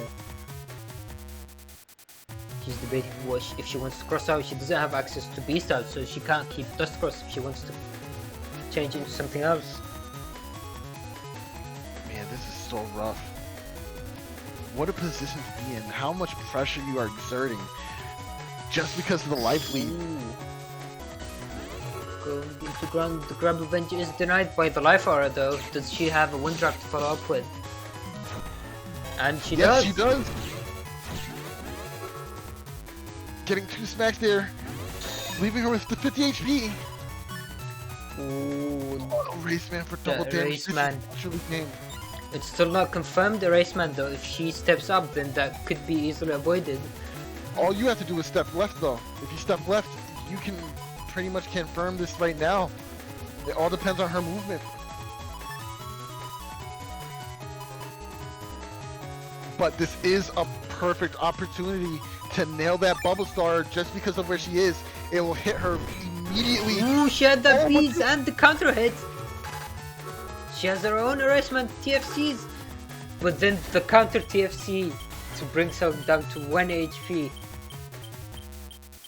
which will finish off the game. Yeah, mashing out that 1P shot, and that'll be it. Going to game 3? Yeah. Oh man. What a match so far. Salad able to win the first game, but dropping the second puts her in a very vulnerable position to just lose it all. This is match point for both. A loss here means you're out of this tournament in the loser finals of the newest Blood Moon tournament. Oh my gosh. I'm sweating. I just feel overwhelmed. I'm not even the one playing. You're just gonna start with the B banish? You mad lad. He's taking all the chips. Oh my gosh. Defense goes up. There's a fast gauge, but will you have time to chip charge it? And don't forget that Solid does have that shield, although there is an Erase Man following to try to break through that shield. But Beat will take it. She won't be able to block all of the damage though. Oh, okay, there it is. Ooh, and the accidental TFC against an Invis. Unfortunate. Oh my gosh, that was so much damage in the first turn.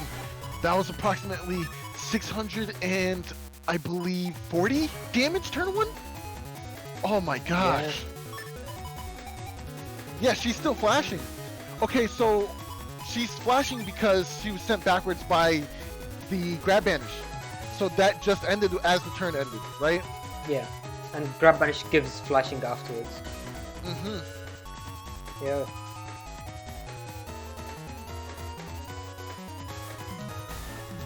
Yes. Ooh, just in case. Yeah, and because... Ooh, and that ball connects at the very end though. Oh, but she wasn't on one of those grass panels, and she gets Lifer up. Are you gonna switch over? I feel like I can sense it. You're gonna switch over. Yes, you are. Yeah, there's no reason not to. And unfortunately, Salad doesn't have something to take advantage of this Tango Cross. Switching. Yeah, although going with Life Orb is going to be a bit risky if an Element Man comes. But we see some going into Beast out, so we see all these Beast combos, though some of them do miss. Damn the Spout Man! Oh man, very good sequencing from Salad. But now she has to deal with the aura as well. I don't think she will go into a Tengu cross here for Tengu Beast. She's definitely going to try and use one of those many wind racks that she has in her folder to get rid of that. And especially with the lag that we were having and Solid being the client, trying to do that back B is going to be even more difficult. So would it be a good idea to risk it?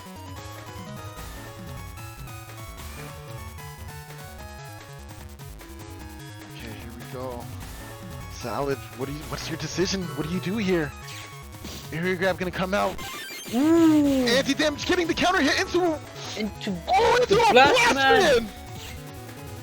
For 500 points of damage! Can she live? She made it to the next turn. She made it to the next turn, but can she do 1200 points of damage in one single turn? She doesn't have anything like Muramasa, so she can't threaten that at all. The best she can do is try to use some Elect Pulses, maybe an extra Wind Racket that she hasn't used yet to try and do some damage and do some pushes.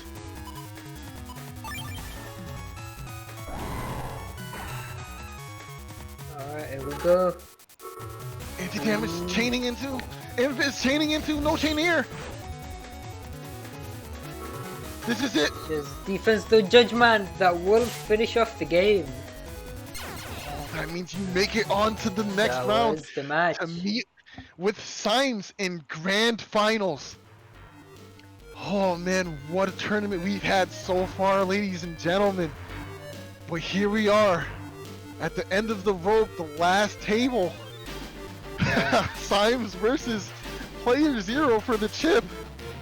Yeah, so the way this is going to work is that, so this is going to be the first match, and if I win, there's just going to be a second match to decide who's the final winner is. So Symes does have the advantage with having gone through the winner's bracket.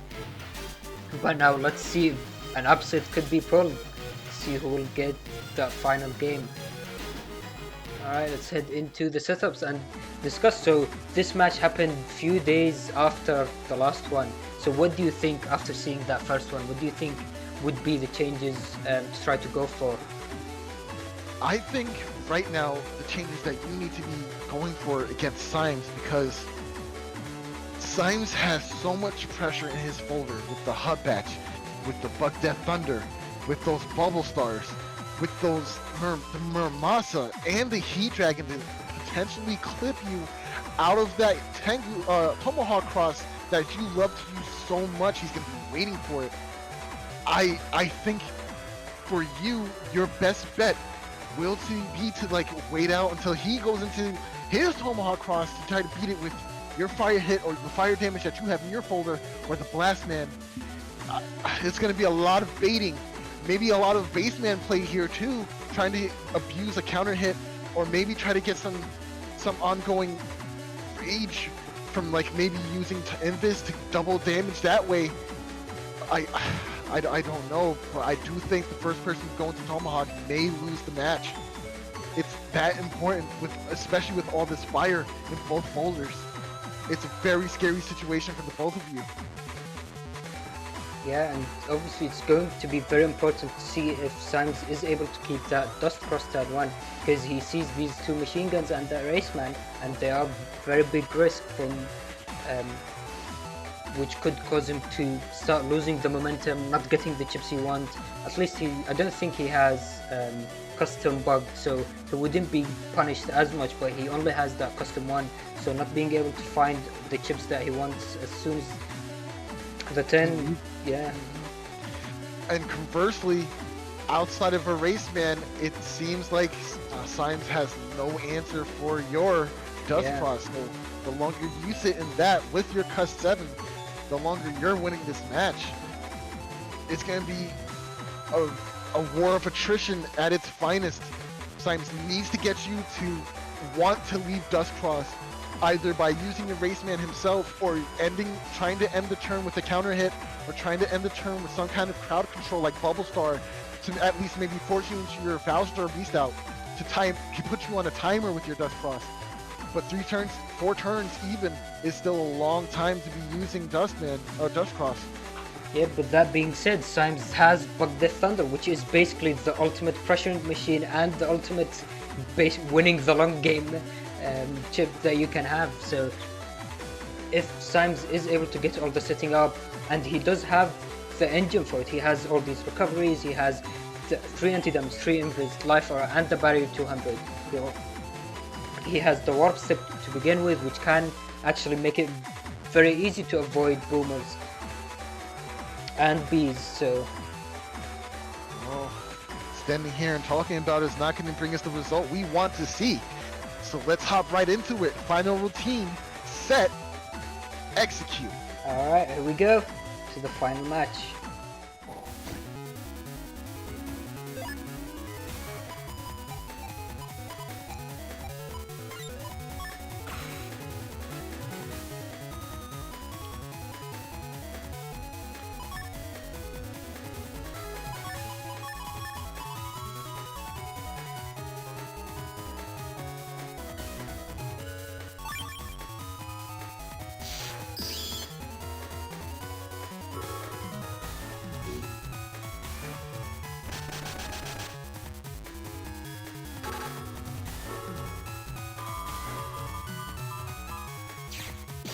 And we see Symes starting with that turn 1 bug fix, and he sees that wind drag, so he's going to have the chance to reply with that with something. Okay, this is fine. This is all fine, right? Your hand looks crazy, but like shuffling this back to the end of the folder for late game is actually incredibly smart, because Symes is going to be looking to deal with all that other damage that you have, right? So by the time you get that combo back, most, if not all, of Symes' defenses will have been exhausted. Especially if you wait for specific moments, like when he releases the BDT for that chip block out, so you can get that sweet punish. Wait, are you turn 1 Meteor Knuckle? What? Well, it's going to be turn 2, but let's see if that is going to push Symes, but the Judgment will give him the area back, which is going to deny the maximum damage Meteor Knuckles. Unless he walks into another corner. Ooh, and he had the barrier 200.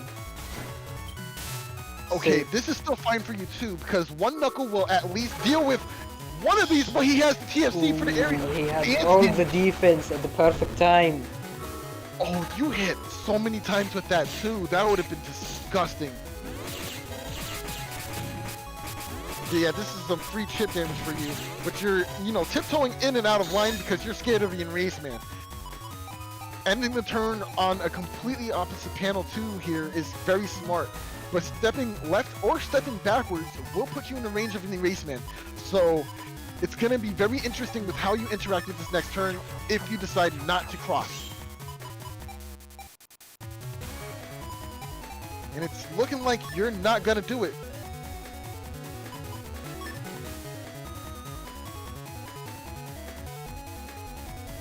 Yeah, okay, so not going for a cross here, just deciding to hop right into it. A beast jump here, this Imps won't save you from an erase man. Although we do know that Symes, okay, he decides to go into beast up, but he did use the bug fix, so he wouldn't have been able to use warp step to get him out of the panel lock. And Double anti-damage coming out from both players. He does have the defense again for the nearby, but the anti-damage does connect for him. And the Groundman SP at the very end of the turn. Groundman SP doing approximately 360 damage just on one pop. No, 390 damage, excuse me. No, I was right the first time. But yes, just a crap ton of damage off of one chip. Sometimes rivaling even that of Meteor Knuckles. Just such a valuable chip to bring into any match. Unless you yourself play with a lot of holes. Groundman can splash into any folder.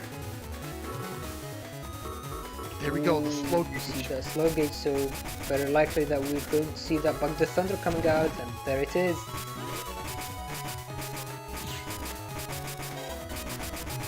BDT number 1 coming out. Here comes Life Forward trying to defend yourself from these BDT Thunderballs.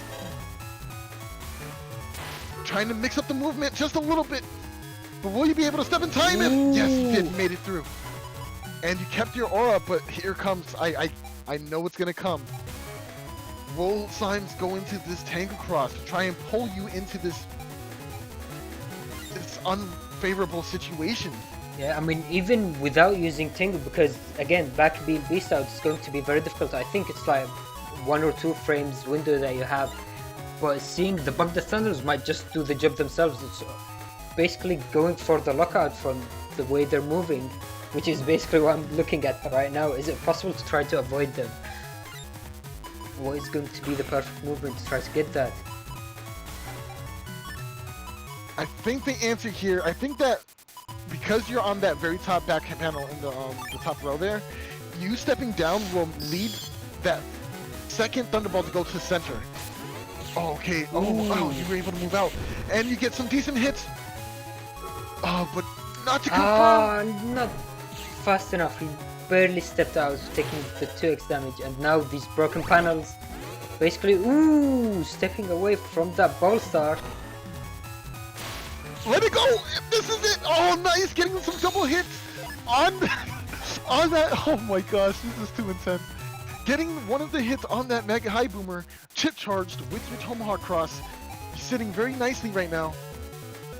Symes was just very much ahead on HP, but don't forget, he still has his recovery, so this is nowhere near close to being done. Although this B-Banish, if I decide to go for B-Banish and that connects, then that could be game, especially with how good it is at denying Bug the Thunder.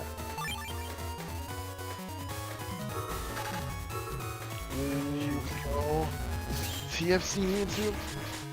Oh, this is actually really good for you with all this grass, especially with those fire chips you have in your folder. And the recovery. Yeah, and I know that Symes was running J-Code, so no risk of getting decrossed by a Heat Dragon. Ooh, there goes the fist! barely missing. And the counter hitting! Ah! The counter hitting on the release of that BDT! Such excellent patience coming out from your end there. Symes ending with that judgment, bringing that HP closer, less than 100 difference. Oh my gosh, that was so intense. And now running out of chips, already to the last 7 chips in the folder, but 2 of them are Invis, and Invis is a very good counter to Bug the Thunder. Although I believe I was the host, so they won't be the perfect counter with leaving the field. Honestly, I do think bringing Invis into this turn is a mistake. I think going into this turn with just the B-Banish combo is more than good enough, especially with your decent amount of bulk, right? especially with Tomahawk and status guard. I think bringing this invis is a mistake. You might want a more defensive turn for the following turns, especially with the fact that he vanishes. Oh man, this is tough. Yeah, I don't think this is a favorable trade for you. Yeah, so unfortunately the invis isn't really going to do much, and with this area, ooh, we see the life orb that's going to completely counter that, and counters the grab banish, and then following up with the Geddon. There's basically nothing that can be done now. You can Protoman SP here to get rid of that aura though. Just needs Symes to step down because of the holes, and it looks like Symes does. I think Protoman would have hit regardless of where he was. Pretty sure that Protoman has to go in front of the opponent to hit. Though maybe people in chat can try to confirm that. You have no damage here. Yeah, There and is no win condition. Symes also still has the Muramasa, so he could be trying with the Erase Man, trying to go with that to finish off the game. If he steps back into that central row, we'll know for sure. But I don't know. Without any way to push Symes away from this, he can just eat with that machine gun for free, and then just 2 Bug the Thunder charges will finish off the game. So it's just trying to calculate the risk, seeing would Symes have that would Symes have that Muramasa, or going with just the Bug the Thunder. Ooh, and this coming out from both sides. This is fine for Symes because he'll use this time to gladly Yeah. charge away this BDT. Perfect timing. Oh, he moved back. I would have just ate it. Yeah, he would have had basically a perfect counter, but he does have the Element Man for bringing down to 1 HP. There is still a bit of flashing though. Ooh, he misses the Muramasa, but then the step back to finish you off into a Bug the Thunder. Oh. Okay, there was a desync basically, and that was a mistake on the editing. But at least we got to see the delete with this. Yeah. I'll take it. Oh man. Here comes game 2 of this grand final. I believe this is a superset, right? Yeah, so Best I would of have 5? no, so I would have to win this one and then win another best of 3 if I would get that. Ooh. Yeah, you have to beast out here, or else you're gonna eat a 200 Q for no reason. Yeah, you have to. Like there's no choice here. But then if you think about it, Symes still has the Geddon in his folder, so if he goes for Geddon, if I use out that beast out this early and then he goes for Geddon and expects the Tengu, then that could be very bad. Unfortunately, I don't have Habbatch in my folder, so the matchup against Geddon and Bug the Thunder is going to be really rough. There's one. Wait, did he just span out both cubes? Yeah, so the first Oh. cube removed the power up and the second connected. Oh no, Ooh, he didn't. There it is. Unfortunately, Symes broke that. You were able to break that back panel, so Symes couldn't rely on Warp Step to help save him from that machine gun, and he got crossed up by it. Really good options there, PZ. Throwing back the B banish combo to try to wait for the Bug the Thunder to get multiple hits.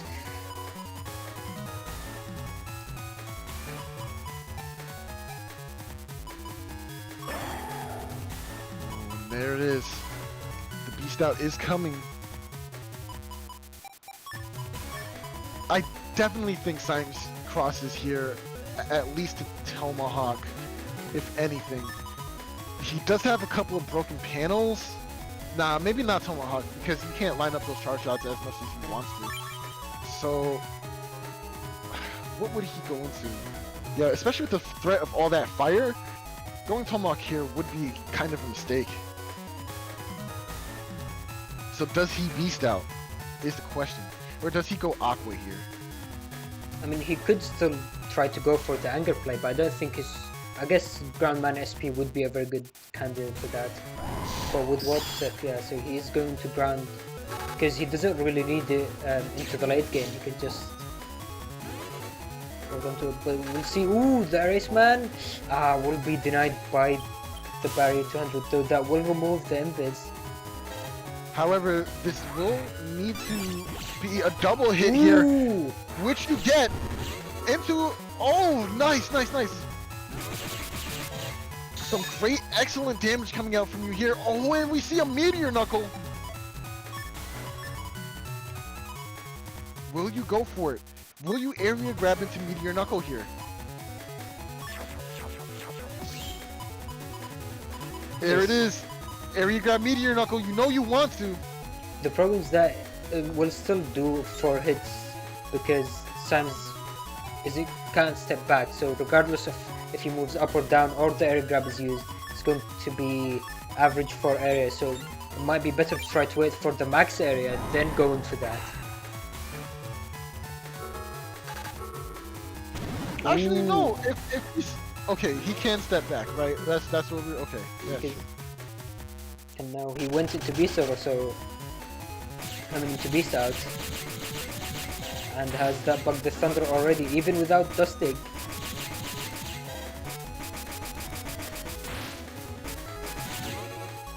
Waiting on this area grab. Yeah, just to make sure that doesn't expire again. Ooh. Accidentally stepping into it. But these high boomers will be confirmed if you let them unleash right now.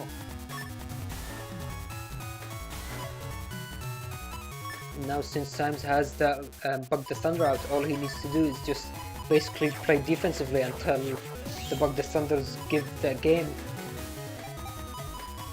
Right here, right now, you will have max damage regardless if he steps back or forward with this meteor knuckle. So it looks like you did save it for the best time. Will you get max hits? He crosses. What are we gonna see? A bubble star. The bubble star is good. Into the. It still connects, doing the double damage as well. Yes. Waiting for chip lock out. Oh no! You should have waited. You should have waited just a little bit. He had the but with the 3 hits, the below average proc on the.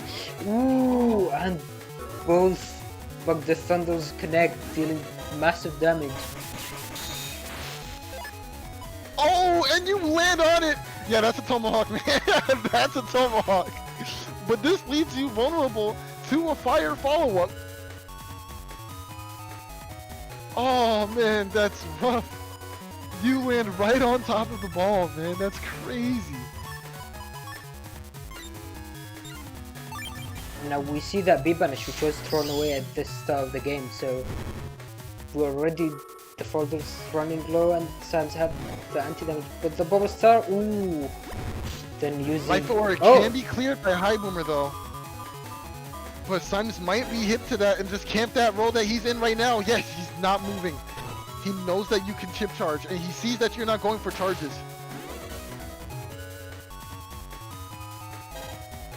Yeah, very... Oh, but he stepped back! He succumbed to it! And steps into this! Oh man, he used ground. He still has Tomahawk of his own. Still has Spout as well, I believe, and there is nothing really to pressure Spout other than Element Man.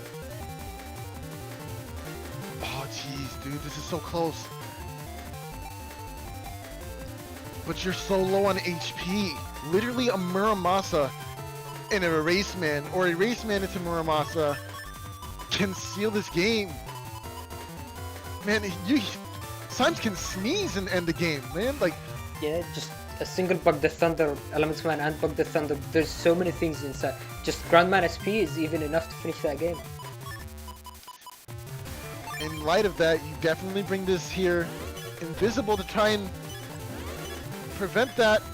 Okay, you lose out on the area, causing you to get clipped. Groundman SP. There it is. That will seal the deed. Oh, that's it. The deed is done. And that's the second game, so that will finish off. And that will finish off the tournament for this. The first Blood Moon that we have. Yes. Making Our Symes very the first winner. Blood Moon. Symes coming out on top once again.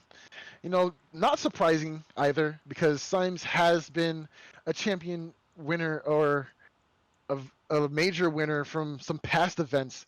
So seeing him come back to top tables and performing well, not surprising at all in the slightest. Good job to Symes. Very good job. Yeah, that was Ooh, very well played from Symes. So congratulations, and before we end the stream, just going to give shoutouts. Thank you for everyone that participated in New Moon and this final Blood Moon. This was very fun to watch and to be part of. Thank you, Sol, for joining me on commentary today. That was definitely a lot of fun. And yeah, not a problem. huge shoutouts actually to Salah that made these layouts. She worked very Yes. hard on it and it looks really good. For sure. This is like an amazing setup that Salad went through. A large amount of work to get done for you guys. It's really, really amazing layers and background images for this stream, man. It's just so nicely done. And so before ending the stream, just going to give a brief update on what we're going to have next. So this stream is going to conclude this New Moon series, where the next one is going to be starting at the end of August, I believe.